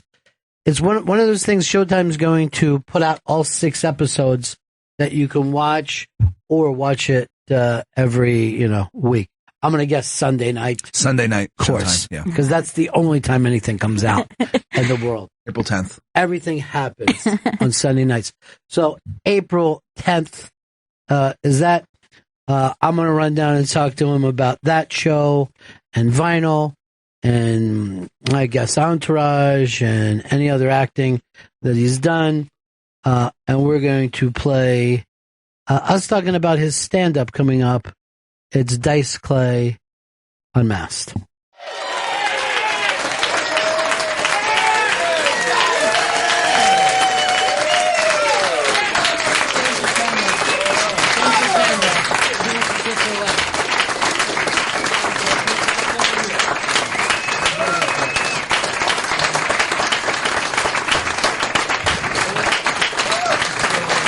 Good to see you, pal. I didn't know it's like this. Yeah, this is how it is. This is amazing. This is your people. Like actual real people. Yeah. Your people who've been with you for a long time, Dice. Wow, cool. Yeah. That is cool. Nice to have you here, everybody, really. I'm glad to be here. The book is out. Wait a minute, let me get this off. You want to get the jacket off? Yeah, I'm sweating that. All right, everybody was wondering whether we were going to get a Dice jacket off, and here it happened. Ladies and gentlemen, the Dice man. Yeah. I get the fake cigarette out. Oh, you got fake. You got the science. The toy. Yeah. Yeah, that's where we are today. Yeah. Same way puff on a toy. Yeah, same way when you were 6 years old, you had a fake cigarette. You had like a little candy cigarette. The candy cigarettes. And now the here ones you with are. the fake smoke. Yeah. And now I'm back to it. All right, this book, The Filthy Truth, I think obviously your fans are going to love this, but I think this would be so great for young comics to read, because I think you came at stand-up much differently than most people do.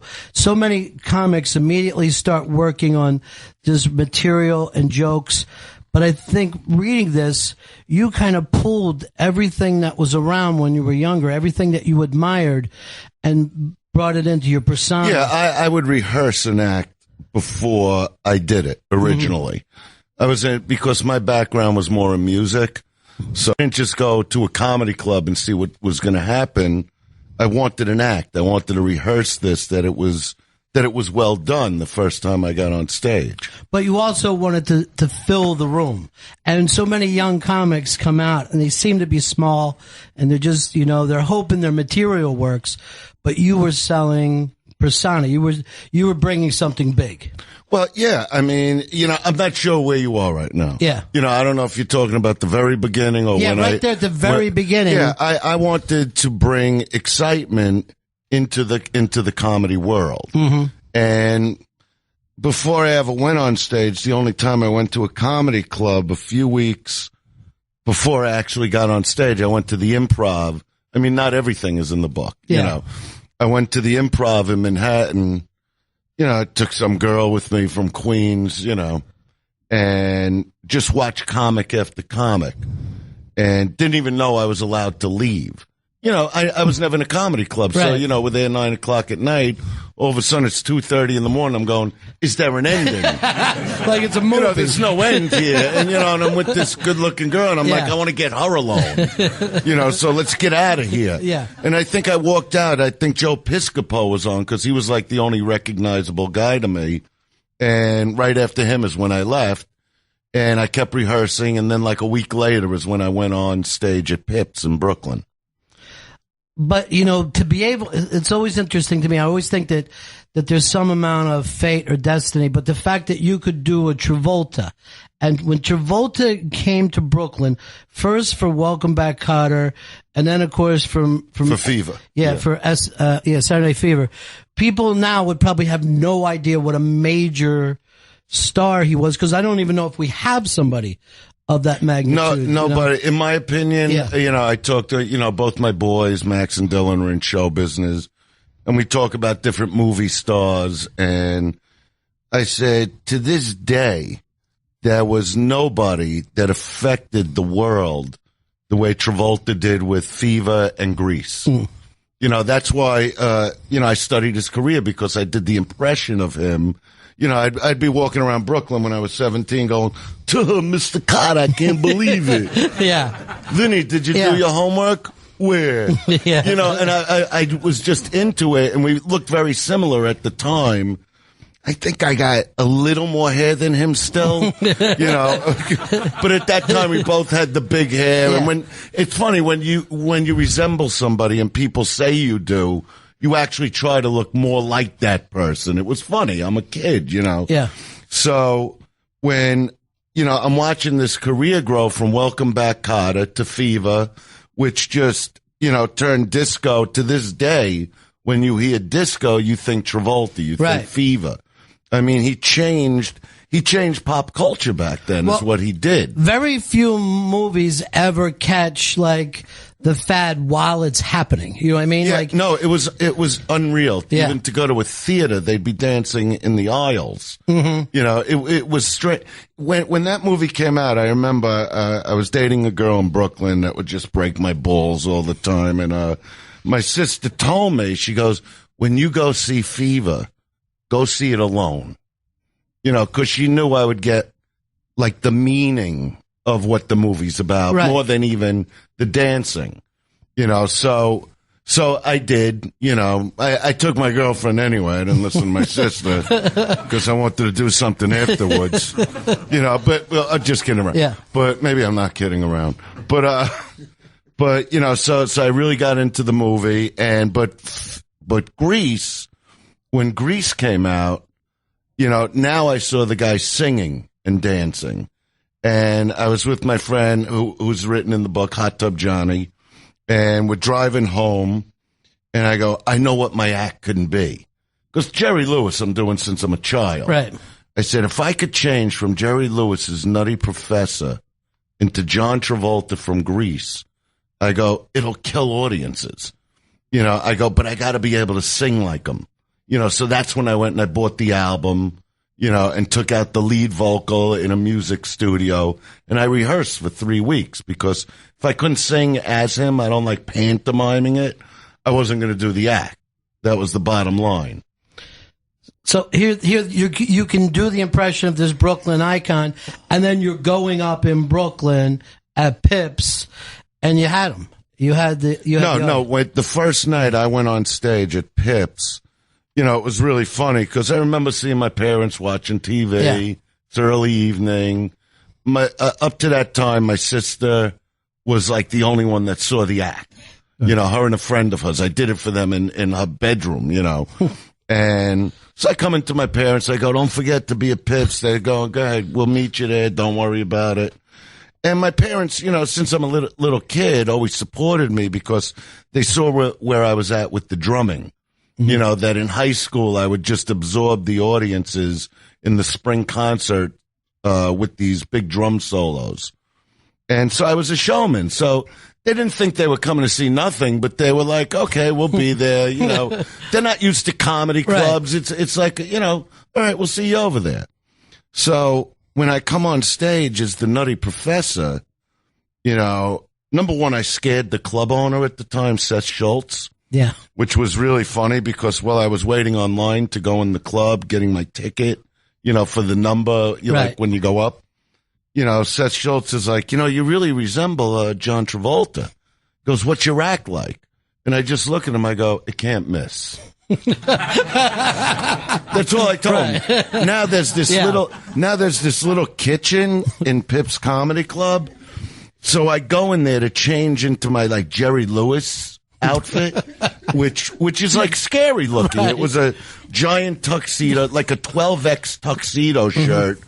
Covering the, you know, the Travolta outfit, and I got my pants rolled up to my thighs, and all of a sudden Seth comes in the kitchen, and he jumps. He got scared, you know, because I got the little glasses on, you know, like a moron, you know, and Seth goes, who are you? You know, like, get out of here. I'm going, actually, I'm the man that looks like John Travolta, actually.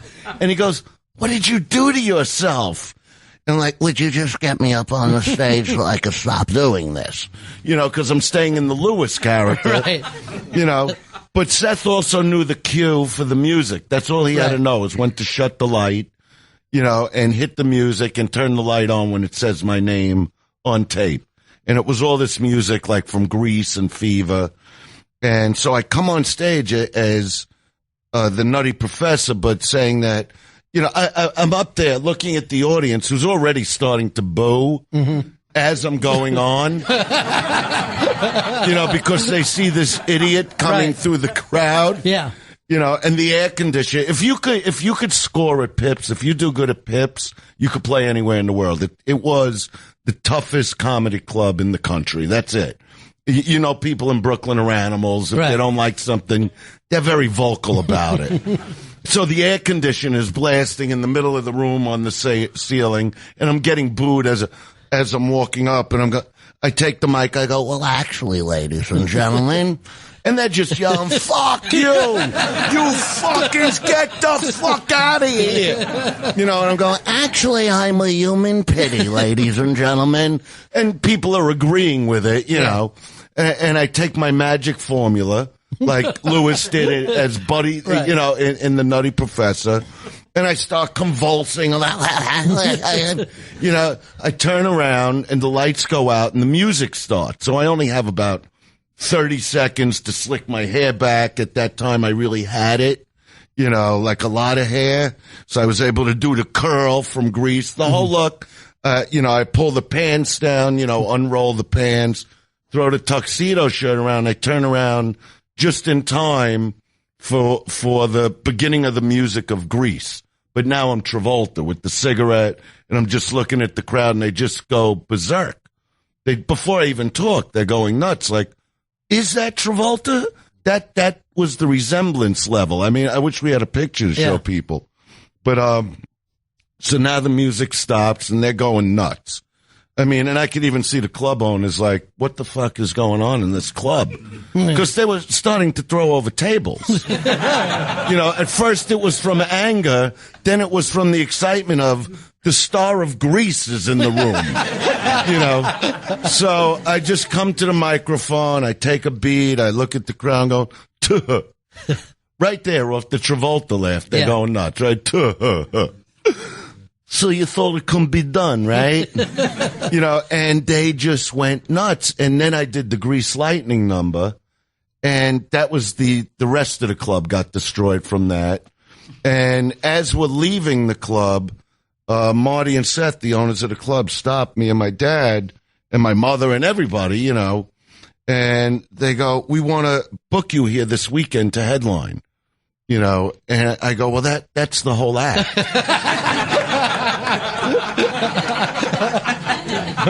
And they look at me and they go, just do what you did in here tonight. Because you got to understand, George Schultz, who was their dad, right. He helped David Brenner. He gave Rodney Dangerfield the line, I don't get no respect. I mean, George could have been an incredible comic himself, and to this day, I don't know why he didn't become one, but he owned a comedy club. So they go, just do what you did here tonight. And they go, do you have a manager? And I just look at my father. I go, that's my manager. And they booked me, and, it was $50 for the week. I wouldn't care if it was a cup of coffee. I couldn't believe they were asking me to headline that show. And we all go to the diner afterwards, and everybody's like numb from what they just saw. My sister, my aunt, my uncle, my cousins, whoever was there, my grandmother. And nobody even knew what to say because, it was brand new. Like, we never saw this happen. I never saw this happen, but I was just so confident about what I wanted to do with my life. And it wasn't necessarily doing impressions. It was just, I love show business from a very early age. I studied guys like Elvis, and as I got older, from drummers like Buddy Rich to, people like Stallone and Travolta. And I took the act all the way to Don Kirshner's rock concert, which was the longest shot Tom Lynch, who produced the show and wound up years later producing my first special, The Dice Man Cometh. He put me on Don Kirshner's and gave me the longest shot they ever gave a comic ever. And I'll never forget this because when I came to do Don Kirshner, I had all this music from Fever and Rocky. We don't have the rights to this. I don't own any of this. I don't own the song Summer Nights. You know what I mean? So I said, Tom, he was a 23-year-old guy producing the Don Kirshner rock concert.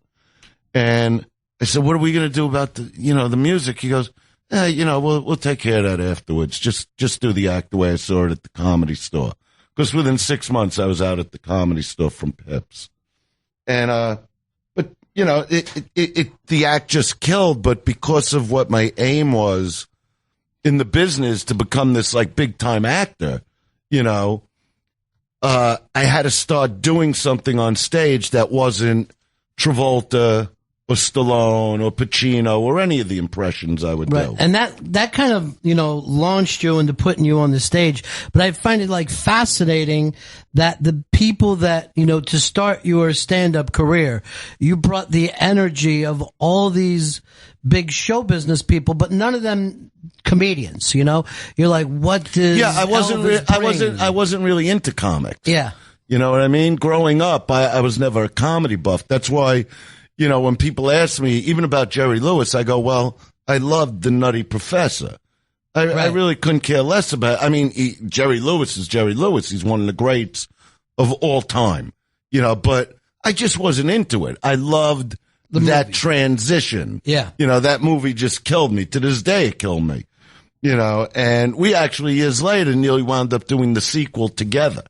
You know, but that's a whole other story. I don't want to go there yet. Well, you know, let me ask you about this too, Dice, because you were in Brooklyn, you're a Brooklyn guy, but it always goes back to that thing where maybe there's some fate in the world and all, because a terrific comedian, Mitchell Walters, kept bugging your dad. That's the move to L.A. So I'm playing Pips. This is 1978. Right. Okay. I'm in the business a few months. And, you know, one night I come off stage and Marty says, this is my friend Mitchell. He plays the Comedy Store out in L.A. Mm-hmm. You know, and I was like, hey, how you doing? And he's like, you really got to come out, because he saw me perform, you know. Mm-hmm. He goes, you got to come out to the Comedy Store. But what you got to understand is I didn't grow up in the world of comedy, so I don't care about the Comedy Store. I'm just thinking, all right, maybe I'll go to L.A. for a few weeks, you know. Mm-hmm. But Mitchell kept calling my father, saying, you don't understand, I've prepped Mitzi Shore, who I don't know who this is, and don't care at the time. You know, I'm 21 years old. I couldn't care less about anything other than doing the act I'm doing. And, you know, but he kept calling, goes, you don't understand, the Comedy Store is like the Mecca. You know, it's like, that's the place, that's where everybody came from. And he kept calling my dad, so we decided, all right, I'll take a trip for 2 weeks out to L.A., and I go out there, and I'll never forget the audition, because I go on stage at the Comedy Store where you're supposed to do like 3 minutes, you know, and I do 28 minutes. You know, I do the entire act the way I'd been doing it in Brooklyn. Because before I went out to L.A., just to get money to go to L.A., my father... You know, while comics were making like $20 in, you know, Catch a Rising Star, whatever they pay for cab fare, my father's booking me in major discos around New York. One of them was the Fun House, which was, I had to audition for this. It was nuts. It was like a Studio 54 type of place. And in the middle of the disco, they had these big round stages. I mean, this was a place, you know, where, you know, like one of these old theaters. It was gigantic, you know. And I come there to audition on like an off night. The owner has me come down there, and it was porno night. Yeah, I'll never forget. They had this guy on stage, Mark 10-inch Stevens, you know, and a couple porno girls, and they would like dance and simulate sex, you know. And the guy comes over to me and he goes, I want you to go up like in a few minutes. You know, we got your music set and everything. And I go, you want me to go up while they're on stage? You know, and he goes, yeah, it'll be funny, you know. So I go and I change into the Jerry Lewis outfit, which was nuts, you know, because, so here comes now I'm totally in character, this moron, you know, with these little glasses on, you know, I start coming on the stage. Now, these porno people don't know who I am. You know, so the girls are like grabbing me. They're trying to like get rid of this guy. You know, and now the lights go out and I'm changing because I didn't have to say a word. All they wanted me to do is come up as the Jerry Lewis character, take the formula, turn into Travolta from Grease, and then go into like the big dance like Travolta did in Fever. So the lights go out and I'm trying to comb my hair and like the girls are like sticking their fingers in my ass and grabbing my dick. They're like fucking with, they don't know what's going on. And all of a sudden, you know, what's the song? Disco Inferno comes on. That's how they would start it. And when the lights hit, I'm standing in the Travolta pose, and they back off like it's Travolta, like I fucked them over now, you know. And then You Should Be Dancing comes on, and I go into the whole dance, you know, the point, you know, all the moves, you know, other than that split. Forget a split, you know, that didn't work out for me. I don't know how people do that. So anyway, I get hired, but they're paying me like $600 a night to go up twice. Now it's the weekends and it's packed, and I'm just doing this transformation. Then, you know, he had me at the Electric Circus where I would do the whole act, places like that. I never did Studio 54 because they're on the phone with my dad going, what do you mean Travolta? Travolta's in the building. Right. What are you talking about? But he would book me in all these clubs, and I made a few grand to go out to L.A. Yeah, I mean, it's, you're saying $600 a night. That was like 2 weeks of money. I couldn't have made $600 at any job. Right. So it was unbelievable getting paid that kind of money. Well, you bring up things in the book, and I've talked to a lot of comedians, and there's always this, hard luck story from their childhood, and they didn't get along with their parents. But Dice, the way you talk about your family in the book, it's really, really touching. I mean, you call them the originals, and these people were with you 100% no matter what you were doing. Yeah, that was the whole thing, and that's what I try to do with my own kids, to encourage. I mean, it was just built in. Right. Like, whatever I want, and I had all the confidence in the world. And I got it from my parents. When parents get behind their kids at an early age and say, you can be whatever you want to be, you believe it. It's like, the parents that are there, versus today where if you have one good parent, you're doing good in your life. It's just, I see all these kids today that are like drones. They're just on the video games or the computer. They don't even know how to say hello. And it's just changed a lot. I'll put it to you that way. So they were always behind me with it. And I can remember like being, 16. I never studied in school. I never took a Regents. I didn't believe in those things. Never took an SAT. I was like, for what? Do I get paid for that? But I just wasn't that into school. I was just into my own head, into performing. So, having that behind me, I could remember like, my mother would save a few, we lived in an apartment on Nostrand Avenue, regular, middle class family, 3-bedroom apartment, whatever. And my mother would talk, to my father at the kitchen table, Freddie, you better give me the money because one day we're going to have that condo in Florida, that garden apartment condo. And I go, Ma, spend your money. I'm going to handle everything. My report cards were one big red F. Yeah. It's like all the teachers just said, oh, Andrew, F. Right. There's nothing to think about, And, so I go, Ma, just spend your money. I'm going to take care of everything. And she goes, how are you going to take care of it? I go, Ma. And I make like the face. I got the face. I'm a star, Ma. Yeah. I got your looks, Ma. What are you worried about?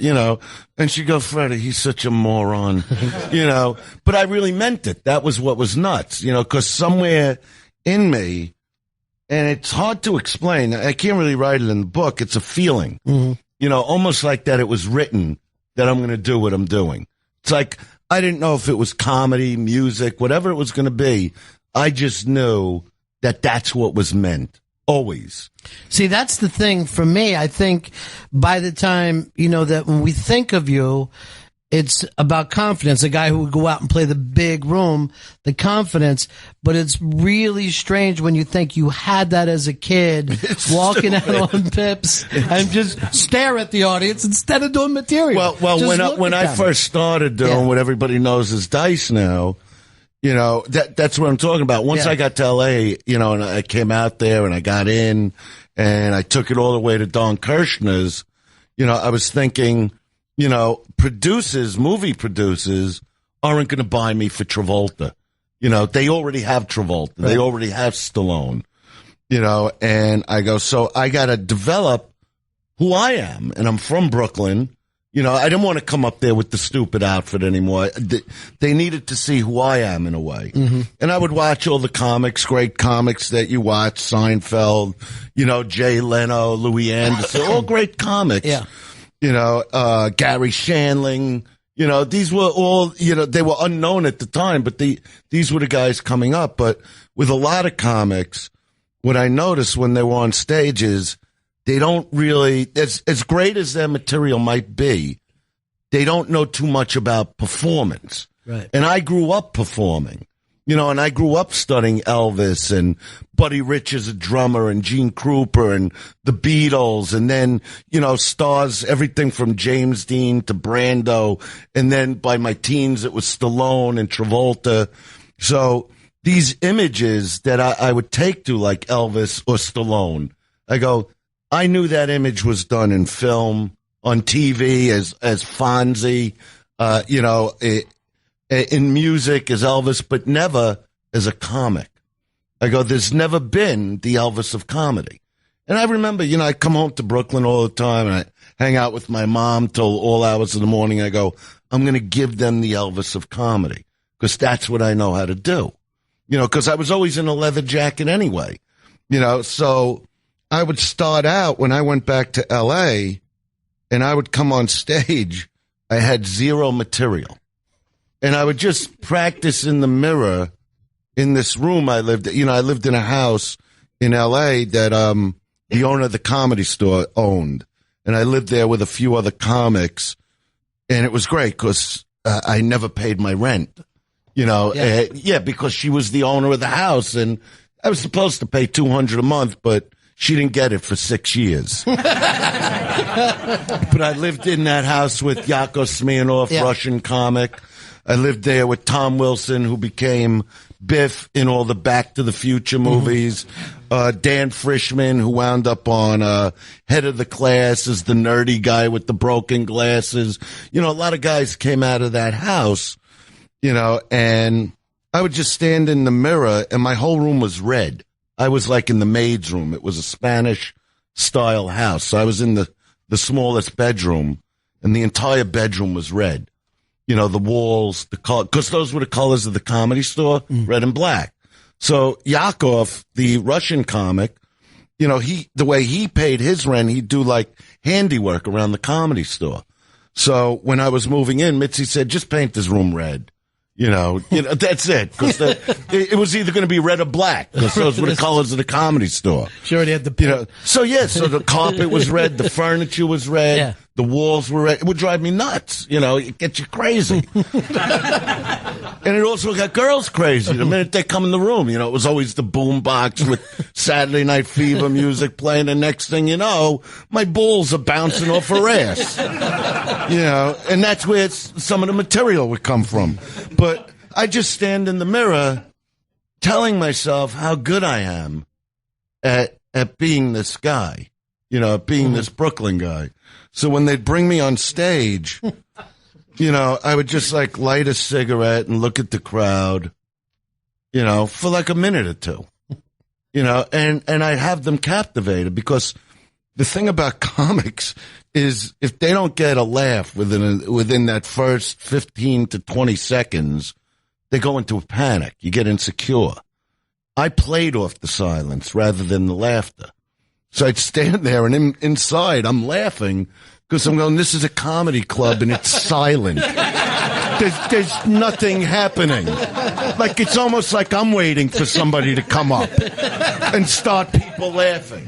Yeah. So I would just look at the crowd for a minute and I go, I notice, I would just look at somebody and go, I've been up here for, I don't know, a minute.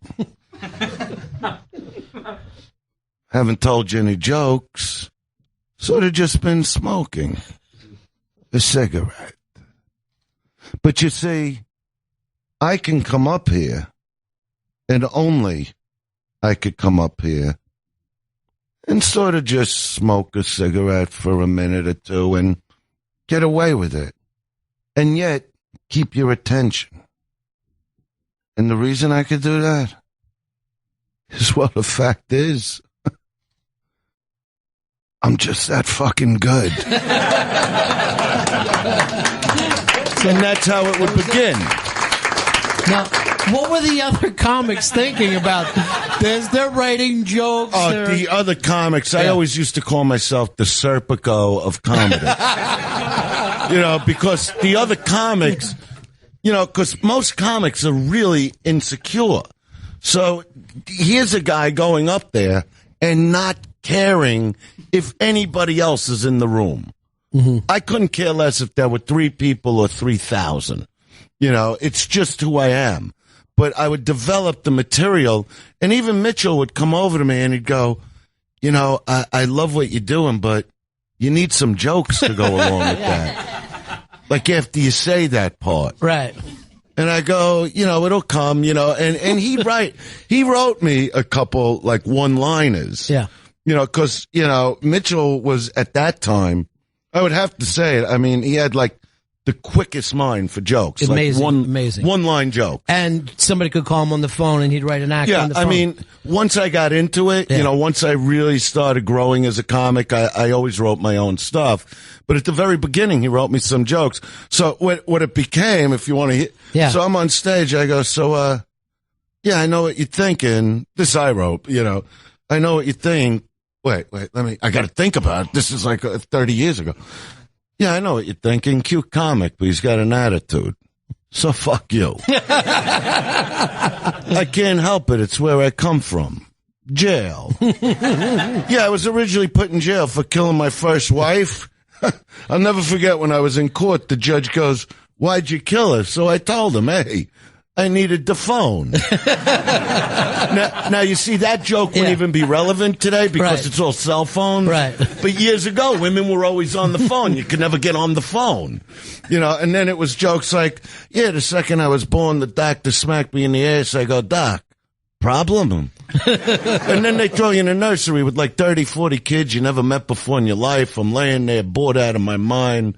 All of a sudden, here comes the nurse, sticks a plastic nipple in my mouth. I rip open her shirt. I go, sweetheart, I like it from the tap. You know, it was jokes like that. It was jokes like, in school, the teacher would say, I'm in the 3rd grade. The teacher goes, dice. Because we were on a first name basis. What's the difference between 2 8s and 3 8s? I go, yeah, that's what I say, teach. What's the fucking difference? And, you know, and then I would just develop from there and just, you know, and I was willing to bomb constantly, you know. You're doing that, and, you know, you're bringing this Brooklyn guy to sunny California where nobody is like that. Nobody's like that. Yeah. And on nights where I wouldn't do well, when I really started developing my material and using the experiences of living out in L.A., like, you know, by the time I took off and, you know, I had all the gay jokes and the women's stuff, you know, I'm a Brooklyn guy that moved out to LA. I never went anywhere. And the way I came up with any of the gay jokes was hysterical because I was living in an apartment near Santa Monica Boulevard. And I went jogging that night. This is funny. It's Halloween. And I went jogging down Santa Monica Boulevard. And all of a sudden, in the distance, I see like thousands of people walking towards me. I didn't realize like Halloween was like for gay people, that's Christmas. You know, and as I'm getting closer, I'm seeing thousands of these guys with thongs and heels and, you know, the costumes. So I turn around, obviously, because I'm not going to run into them. You know, it was like crazy. It was like a march, you know. So I get home to my apartment and I tell, actually, my sons are here, Max and Dylan. Their mom, you know, who we just started living together. I said, I just came up with the greatest material, you know, because I'm thinking what I could talk about on set. So I started writing all these gay jokes, you know, which were, you know, jokes like, you know, and what does it mean bisexual? I mean, you either suck dick or you don't suck dick. What do these guys wake up in the morning, flip a coin to decide? Heads, I want hair pie, tails, balls across the nose. You know, so I went in that direction. It was like, and what are these trans testicles? You know, you meet the girl of your dreams, you whine her, you dine her, you take her home, you put your hand up her skirt, you're holding a tree trunk. You know, so it was jokes like that, you know, and I didn't know, you know, I was never thinking I'm controversial. Well, you're writing that from the character's point of view. I'm writing that. No, you know what? I'm writing that from experiences I never had living in Brooklyn. You know, that's the bottom line. And the women material, see, when I grew up, I've had girlfriends like since I'm 18. like steady girlfriend. So if I started dating a girl, I try to kiss her goodnight, but I never really made a move on a girl for a few months, like if you become a couple, whatever. But when I moved out to LA, they had a whole different set of fucking rules out there, these women. I mean, it was like a candy store. It was like, you didn't have to, I was embarrassed. Like I would meet a beautiful girl, want to take her out. Now you meet somewhere and she's like, I'd be like, what do you want to eat? And she goes, well, I'm not really that hungry. Where do you live? And I'd look at her like, you're kidding. In my head, I'm like, you're kidding, right? This is too good and I just started banging everything. I didn't even think of asking them out after. I didn't care if it was a cover girl, a girl comic, waitresses, women in the audience. It was just, to me, it was just all this experience. But what I would notice, because I like look in from the outside. I could see myself from the outside. Some people can, some people can't. And I would see this vulgarity that I wouldn't say coming out of their mouths, and it would just blow my mind. So I had to figure out on stage how to make that funny. You know what I mean? Like, a girl just yelling, fuck me in bed. It's not going to be funny on stage. So I would come up with, words for my load, whatever, if you cock, what someone said, the hairy cyclops, whatever, ball bag, just everything like through the years that I had to come up with to name your cock, whatever, the monster. And then some girl goes, but it's not a monster. It's nice. But it's not a monster, but it was all funny, just all the, I wanted to start painting sexual cartoons for people in a comedic way because I just love human behavior and how I see couples get along, like, whether they be married for 10 years or a couple that just started dating. I could always feel it in a crowd. And that's how I started developing that material. So you almost felt like they were the kind of sexual cartoons that were in Playboy magazine or whatever. You just took that kind of... Yeah, well, I never thought of it in that way, which is actually a good way to think about it. No, it was just like, how do you make it colorful for people and funny? Because the whole idea was being funny. Yeah. You know what I mean? And like even today, like something recent I came up with is like, there are certain couples you meet that are very polite when you meet them. Like you'll go, this is my wife. Oh, it's so nice to meet you. And then you spend some time and have a nice conversation. And I'm going, how polite is that woman in the bedroom? Because you leave the house with a certain face on, your game face. But now you're home and you could just be you. And I know that woman that's saying, it's so nice to have met you. She's not behind closed doors saying to her boyfriend now, it's now time for the removal of the brassiere. It's just not happening. Right. So I'll paint the picture of, you got to grab this chick by the tip of her tits, friend. Like if it's in the front row or something, I go swing her around the room till her asshole whistles like a set of Irish bagpipes. Now you throw her on the bed face first. You don't want to be polite in the room, with the pumps and you stick her right on your fucking cock. Smack her ass and compliment her. It's very important to compliment you. You fucking who or what you are. You dirty. Now you start choking them out because, God forbid, you don't cut off the air supply today. More compliments. Piece of trash. The mother of my children. Come all over my cock and balls. Piss on the floor. Piss on the fucking floor. I go, then and only then will she call her best friend tomorrow and go, he still cares.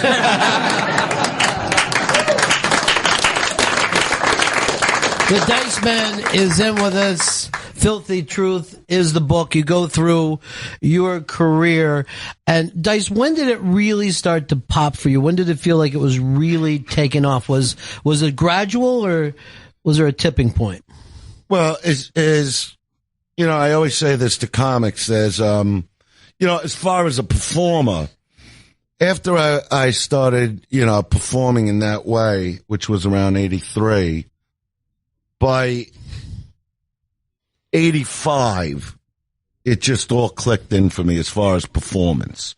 Like, I just knew who I was. I knew I could come up without a thought in my head, go to the audience and kill them. I just knew it, and I was able to do it. But the shot of a lifetime came when Rodney Dangerfield put me on his young comedian special.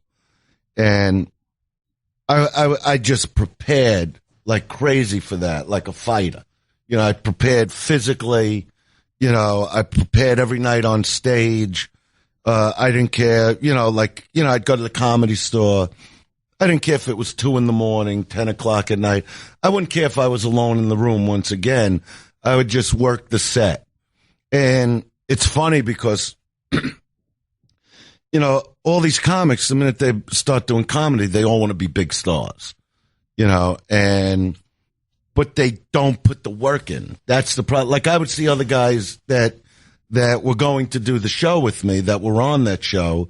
And I'm not looking to badmouth anybody on the show, but guys, like, for instance, on Halloween, I remember seeing some of them on stage at the Comedy Store just fucking around. I went up, practiced the set, because the one thing I knew is, that show already made guys like Seinfeld, his young comedian shows, Tim Allen, Roseanne, Sam Kinison, all these people were blowing up. Now, I knew, and I would predict it to any comic I ever hung out with. I said, including the owner of the Comedy Store, that I will just hands down be the biggest comic to ever live. I didn't start out that way. It wasn't my dream originally. But once I got into it, I would tell my family, I would be like, I can just be the biggest comic in the world because I'm giving them an image they've never had in comedy. So that's what I was going for. And Rodney would get a really big kick out of me too, because I would tell him the same thing. Yeah. He'd be, so you're going to be bigger than me, right, man? I go, nothing against you. Because who was really better than Rodney? He was unbelievable. He was just an unbelievable comedian, but I was adding something else to it. I was adding rock and roll. I was adding a certain feel to it.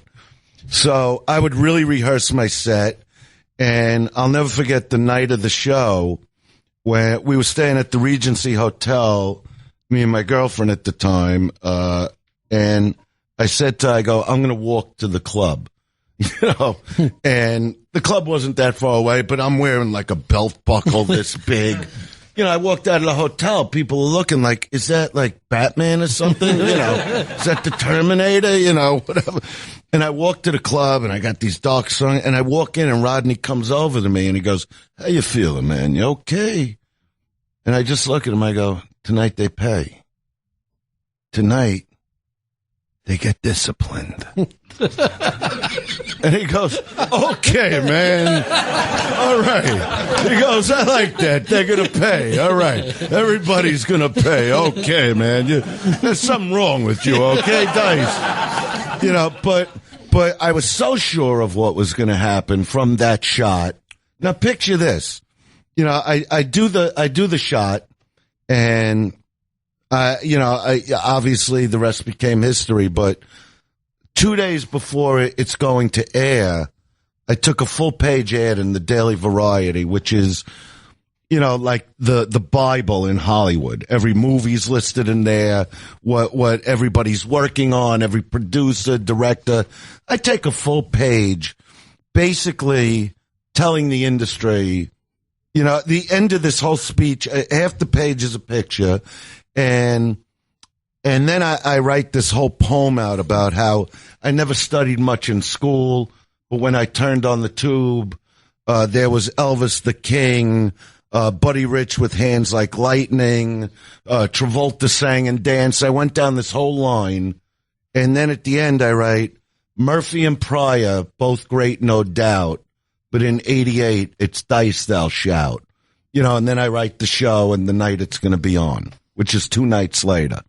Now, if I didn't do exactly what did happen, I would have looked like the biggest idiot egomaniac in the history of show business, because the nerve, like if Jim Norton was sitting here, it's insane. If Jim Norton was sitting here, he'd go, the nerve of anybody. Forget about a quarter page, a full page, basically telling every producer, studio, Hollywood exec, I'm the biggest thing in the world come Monday. Based on one shot. Based on 8 minutes on TV. In between 8 other guys. Or 7 other guys.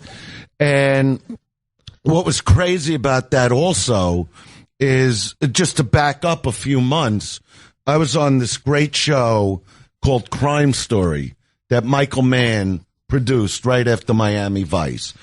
And Crime Story was ahead of its time. It was like The Sopranos of the time. And the way I explain Crime Story is, once that went off the air, Martin Scorsese turned it into the movie Casino, because the show is based off of these, if everybody here has seen Casino, off of these guys from the Midwest that went into Vegas, gangsters. So the show was on ABC, and I think it was ABC, and it wasn't doing amazing in the ratings. If it was HBO like it is today, it would have been on for 10 years, But, back then, if you didn't get ratings through the roof, they're going to pull a show. And we're in our second season, and my part in the show was what De Niro played in the movie version, Casino. And Tony Dennison in my show wound up Joe Pesci in Casino, because it's these real guys. So I'm playing this part, which wasn't as big as, let's say, the Pesci part. I'm not looking to confuse people, but the head gangster. I'm playing the numbers guy, the De Niro part, whatever. So there's talk of the show getting canceled. So everybody here remember in Casino where they blow up Robert De Niro out of a car? Okay, so they did the same thing to me in the show, because it's a true story. So they got me in a body cast, okay, because I'm in the hospital after. But I'm coming over to Michael Mann and going, I really got to talk to you, because it's a real cast. They tape you up, And so he puts me, we're in Vegas, he puts me in this little Camaro, and my arms up like this, and he's laughing as he's driving through the sand and swinging around, and I'm flying all over the car, and he takes me to a diner now, and I'm sitting in a body cast, and this is the man that did Miami Vice, this is the guy that made film move to music, you know what I mean? He's unbelievable. It's Michael Mann, and I'm like, 29 years old, whatever. And we're in a diner. He goes, so you wanted to talk to me? And I go, you can't cancel the show in the body cast. He's going, why can't I cancel the show? I go, the ratings are going to start going up very soon. I promise. He goes, how do you know? I go, I just did this comedy show, with Rodney Dangerfield in New York. And he goes, yeah. And I go, well, when it airs, in a few months, I'm going to be one of the biggest stars in the world. And he's looking at me like, he goes, well, I wish you a lot of luck with that. He goes, and the funny thing is, he goes, I really don't, follow your comedy. He goes, because the way I got the part, I auditioned on tape. He goes, I think you're a great actor. He goes, and, good luck with the Rodney show, but this is an expensive show to shoot, and we're just not cutting it in the ratings. So the show goes off the air. 4 months later, the Rodney special airs on a Saturday night. Monday, I was the biggest comic in the world. Within months, I sold out Nassau Coliseum and then tagged on 25 more arenas, which ended, it was a 26-city arena tour, before internet, before computers, no Twitter, no Facebook, word of mouth, 20,000 seaters, just sold out within a few hours.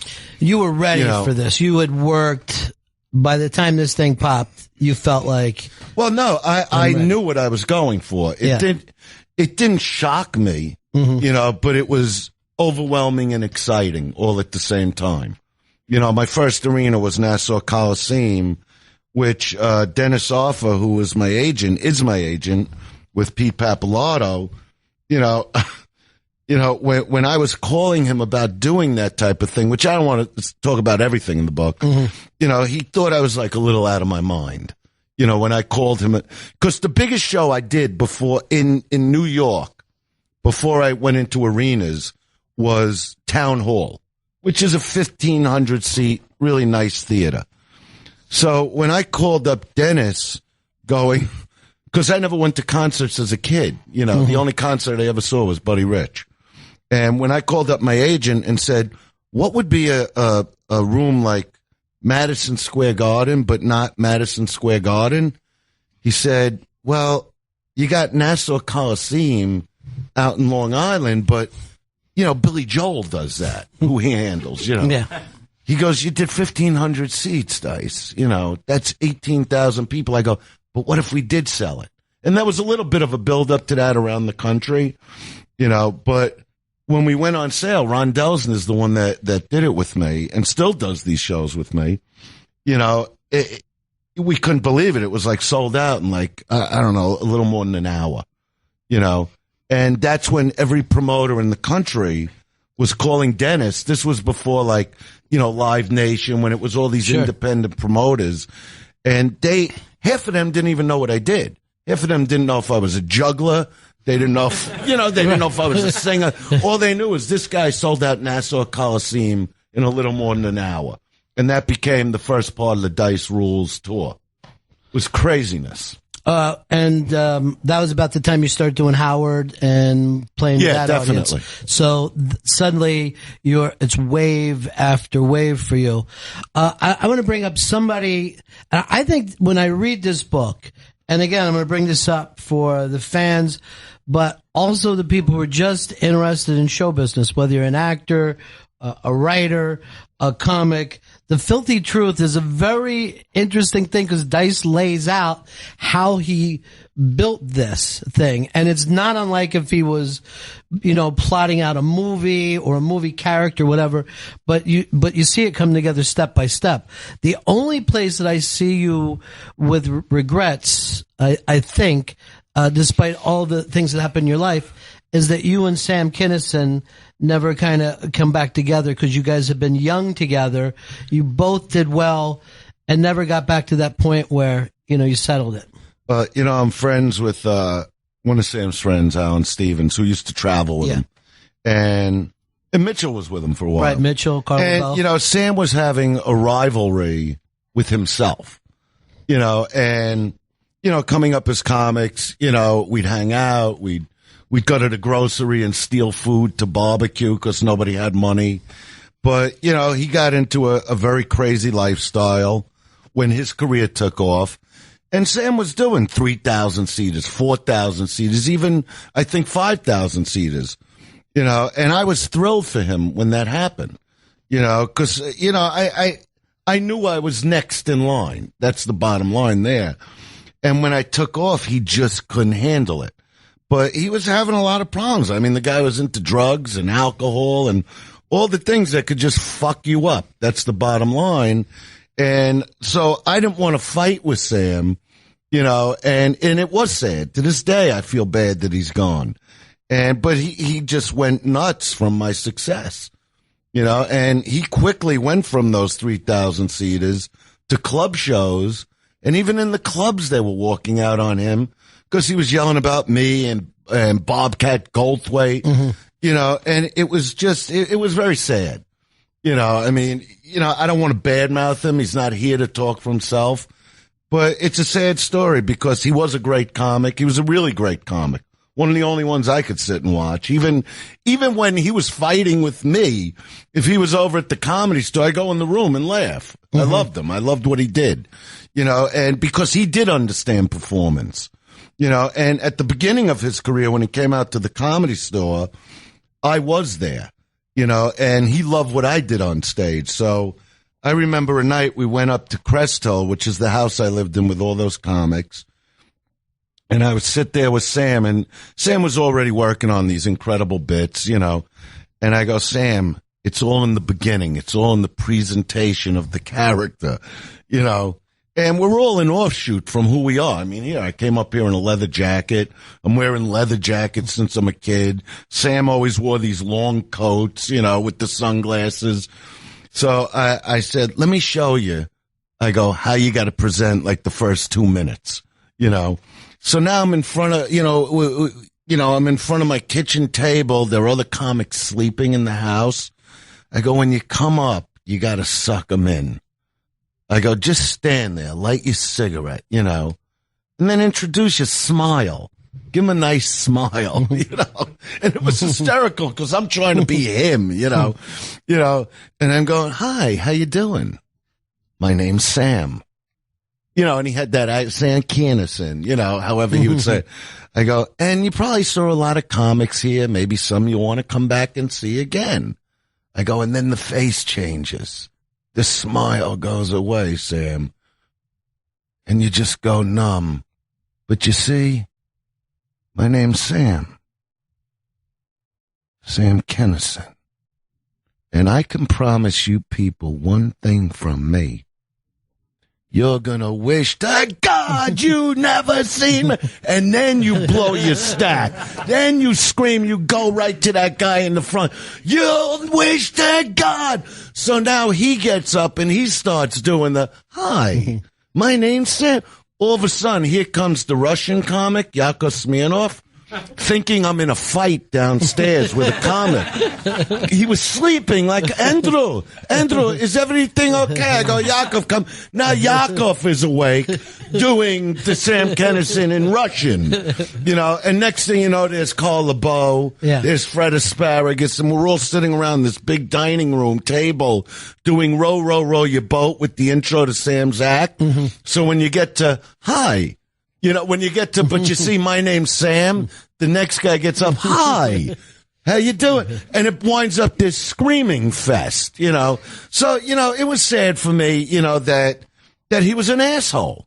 Well, you know, and then when he tried to approach me and be tough with his guys, you know, that's another thing about me. I have no fuse. You know, I grew up, you know, fighting.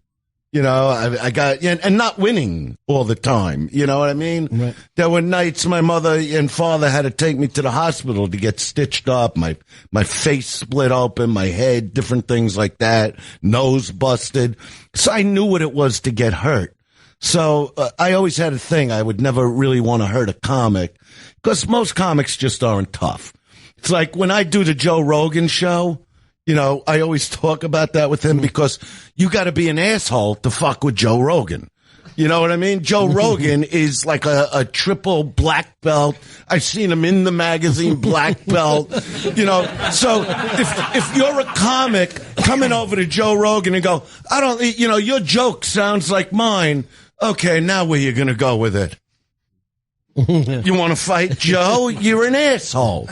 But most comics aren't Joe Rogan, you know what I mean? So I would never try to fight with comedians because I know the fights I've had in my life, physical fights. So when Sam approached me one night and he was all coked out, you know, and he's with his guys and he's yelling, I finally like pull him to the side as he's coming down from whatever he was on. And I put my arm around his shoulder. I go, Sam, come with me. Because I'm like starting to lose it in my head. Like, how much am I going to take of this? And I go, Sam, I'm telling you, if you put your hands on me, I'm going to have to hurt you really badly. And that's it. I go, because I'm going home to my kid. You know, and he goes, well, I don't want you to do that. I go, then what are you doing? You're starting a fight here. Like, he was just all twisted up. I felt bad for the guy, honestly. And that was like one of the two people that could have talked to each other about what was going on. Well, then he called me, you know, when his career ended quickly because of what he was doing. You know, you're all coked, you're not working on material, you're going to, or whatever drug he was doing. He'd come out on stage with 2 bottles of champagne. You know, you're going and fighting with all these comics. He wasn't paying attention to performance anymore. And, you know, it just gets to a point where, you know, you look at a guy and go, everybody knew that guy was going to die. That's it.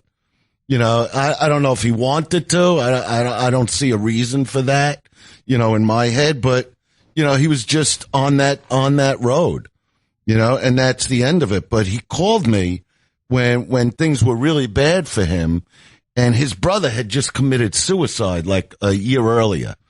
And I saw Sam at a Bon Jovi concert, and I wanted to tell him how bad I felt. And, you know, I got to just tell it the way he is. He walked by me like a pussy, looking down at the floor, and I'm like, this motherfucker. I just wanted to tell him how bad I felt. So my father calls me one day, and he goes, Kennison just called the office. He wants to talk to you. So I go, I'll call him. And I get him on the phone. He's just basically kissing my ass, going, you did it. You blew me away. And I go, Sam, it had nothing to do with you. I go, and I wasn't trying to blow anybody away. I was just going after my own thing. But he's kissing ass and going, me and you got to team up, get on a bus, do the whole country. And I'm going, Sam, I don't need you. I go, you know, I wish you all the luck. I go, the only reason I'm calling you is because I just wanted to tell you how bad I felt about your brother Kevin, you know, when I saw you at that concert, and it pissed me off that you wouldn't look up. I go, and that's why I'm calling you back, not to work with you. And we hang up, and we hung up nicely, you know, and then I come out to the Comedy Store like 2 weeks later, and he gets on his knees, starts kissing my hand. Oh, Godfather, because he was a kiss ass in a lot of ways. You know, he just was. And I'm going, Sam, get up, please, you know, because I don't have patience for that. And he starts talking to me, and then I walk away from him because I don't want to hang with him, you know. And when I left that night, he started a fight with my friend Hot Tub Johnny, you know. And Johnny, you know, isn't a big guy, but he's from Brooklyn, and he's fit, you know, and he also knows how to fight. And Sam gets around him with his guys, and Sam's like, what are you going to do? Like babies at the Comedy Store. It was just what are you going to do if I put my hands on you? And Johnny's like soft-spoken. He goes, well, if you do it, we'll see what happens. He's not like me. He's not balls out like that. And the minute Sam put his hands on him, Johnny basically knocked him out, you know, and everybody jumped on, and it just became a free-for-all. Because he's yelling at Johnny. He goes, you think I'm afraid of Dice? He was all fucked up. I'm not afraid of Dice. And he goes, well, then tell Dice you're not afraid of him. What are you telling me for? Because I left the Comedy Store. And actually, Johnny saved my ass the next night because it was a Jewish holiday. And the next morning I was in Temple with my wife. And as we're driving home, she starts telling me about the fight with Sam and Johnny. And I'm like, all right, that's it. This guy's got to pay the price. And that night I go to the Comedy Store, and I'm waiting for Sam because I figure, all right, I don't need to talk anymore. This guy, you know, I have a comic friend of mine. His name's Steve Simone.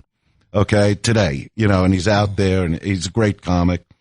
And Steve moved out from Philly years ago, and he goes, you know what the problem in L.A. is? Nobody knows what it is to get a punch in the face. That's when people have the attitude they have. And it's so true out there. You know, they'll get in your face, and they're going, don't they know the repercussions of getting in someone's face? You know, so I go to the Comedy Store, and I'm just waiting for Sam. I figure he'll get out of his car. I don't need to talk. I'll just beat him up. I'll just teach him why you don't do those things. You know, and Johnny shows up, and he goes, you can't. He goes, Andrew, he goes, he wants you to beat him up. He's not even making money. If you beat him up, he's a rich guy. You know that. But, you know, I'm from Brooklyn. I got that badass Brooklyn thing going. I'm like, you know what, Johnny? Fuck the money. I'll break his nose. He's going, no, you're not. You're going to get in the car and you're going to go home. And Johnny did talk me into getting in the car just as Sam was pulling into the Comedy Store. And he really saved my ass that night because it was like enough is enough. It's like, you know, when the school bully, I was never a bully. I was tough, and there's a difference. You know, the bully shows up with 9 guys to fuck with the little nerd in school. You know, the tough guy shows up alone and faces the gang and goes, we got a problem? There's a big difference. You know, and Sam was like a comedy bully, pick on all these comics at the store, and they were afraid of him, you know, and I hated seeing the bully. But if you're going to get in my life and in my family's life, you're going to have a problem you can't handle. But Johnny saved my ass that night, that's for sure. because I didn't need to go to jail and all that shit. But if you had it all over to do again, you wish that you never even would have got to that spot. You wish that you would have been the same guys when you started. But that's what I'm saying. Sam was having this rivalry with himself because I loved what he did. But as a human being, he could be a real piece of shit. That's it. Not when he was coming up, but that's what drugs and alcohol do to people. That's it. Well, we got to get ready to wrap this up, and we just scratched. We could do this for hours and hours and hours. But I was even thinking, with Sam gone, and when you got out to the Comedy Store, just think of how many of the big people are gone now. As the years gone by, we've lost a bunch of people. We lost a bunch this year. Even with Sam, like, Robin, all these great Colin, Joan Rivers, the greatest. It's like, that's what happened. Give me a second. These were all, no matter what happened, they made the world laugh. And no matter what I went through with any of them, they were the best on stage. I'm having a flashback to my Arsenio moment, because the toughest guys are the most sensitive. And it's hard to come out of this for a minute. And you could be the toughest guy, but I always looked at sensitivity as my kryptonite,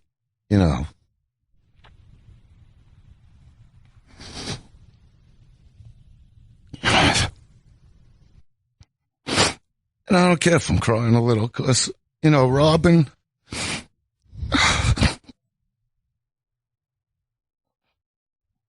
gave the world everything.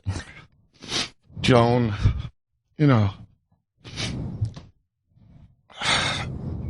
Colin, all these guys. And it's like I'll say to my own boys, who, in my opinion, are going to stop traffic one day with their band, LA Rocks, and they'll be with, I got to do a plug while I'm crying. It's hysterical. It's good. They're actually going to be with me at Westbury, on the 30th of January, opening for me. They're playing since they're little kids, and, they talk to me about all this. And when it comes to that, people try to be strong, but I don't mind when I cry about that, because, I didn't know Robin that well. I knew him, but they were the greats. And that's why whenever I see anybody with the PC shit, whether it's guys like me or Kevin Hart today, it's like people need this, and, just, it's different brands for different people. People want to laugh hard. They come see me if they want it, down and dirty and, over the top. Seinfeld, the greatest clean comic on earth. I mean, nobody picks apart a bit like Seinfeld. Sam was rebellious, no matter what I'm saying about him. That's why I said I could go in and watch him no matter how I felt about him. Because everybody needs to laugh, including me. So, I remember telling my wife, Valerie, when Robin, did what he did, I'm like, why? You just walk around, I can't watch him now. You see a movie, I turn the channel, I can't watch him yet, it's too soon. I nearly had a fight with this fucking 80-year-old guy. I was going to bang his head through his fucking shoes, and in a pharmacy, comes walking over with the walker, this asshole, and he tells me what a fucking fan he is, and that's not what I got mad at him for. And I thanked the guy, and as he's walking away with the tongue hanging out of his mouth, and turns around, he goes, what'd you think? Joan Rivers just died like days earlier. And he goes, and I knew Joan. He goes, what'd you think of Joan? I go, she was the greatest. He goes, well, I thought she was a fucking bitch. What she did that time with Carson. And I go, wait a minute. You thought so? You? Living in Hollywood since you're 30, you're now 8 steps away from your fucking grave that I'm going to put you in, talking about a woman because she made a decision years ago, did her own talk show the way she wanted to do it. Her husband kills himself, and then she first goes on to become the biggest and greatest stand-up woman comic, not even woman, just the greatest comic ever, but she wasn't good enough for you. I said, walk the fuck away before I bang your head through your fucking shoes. And like people in the drugstore are looking like his dice. They didn't hear what this 80-fucking-year-old guy said. They think I'm attacking this guy that can't fucking walk. But I get very sensitive about that shit because, these people aren't standing there to defend themselves. And I almost feel like, like when I talk about Sam or any of them, I go, they fucking left me here alone. You know what I mean? Because I'm sure if Sam was still around, we would have made up. We would have been on a tour bus today, but they just fucked their lives up, I've always tried to keep it together, and I have gone through a lot, and I've had tremendous highs and tremendous lows, and I would tell my sons, wait till you see me turn it on again. And all of a sudden it's Entourage. Then it's Indestructible, the special. Then it's Woody Allen. Now Martin Scorsese. Because you got to have a reason, to continue and to try. And it was always for somebody else,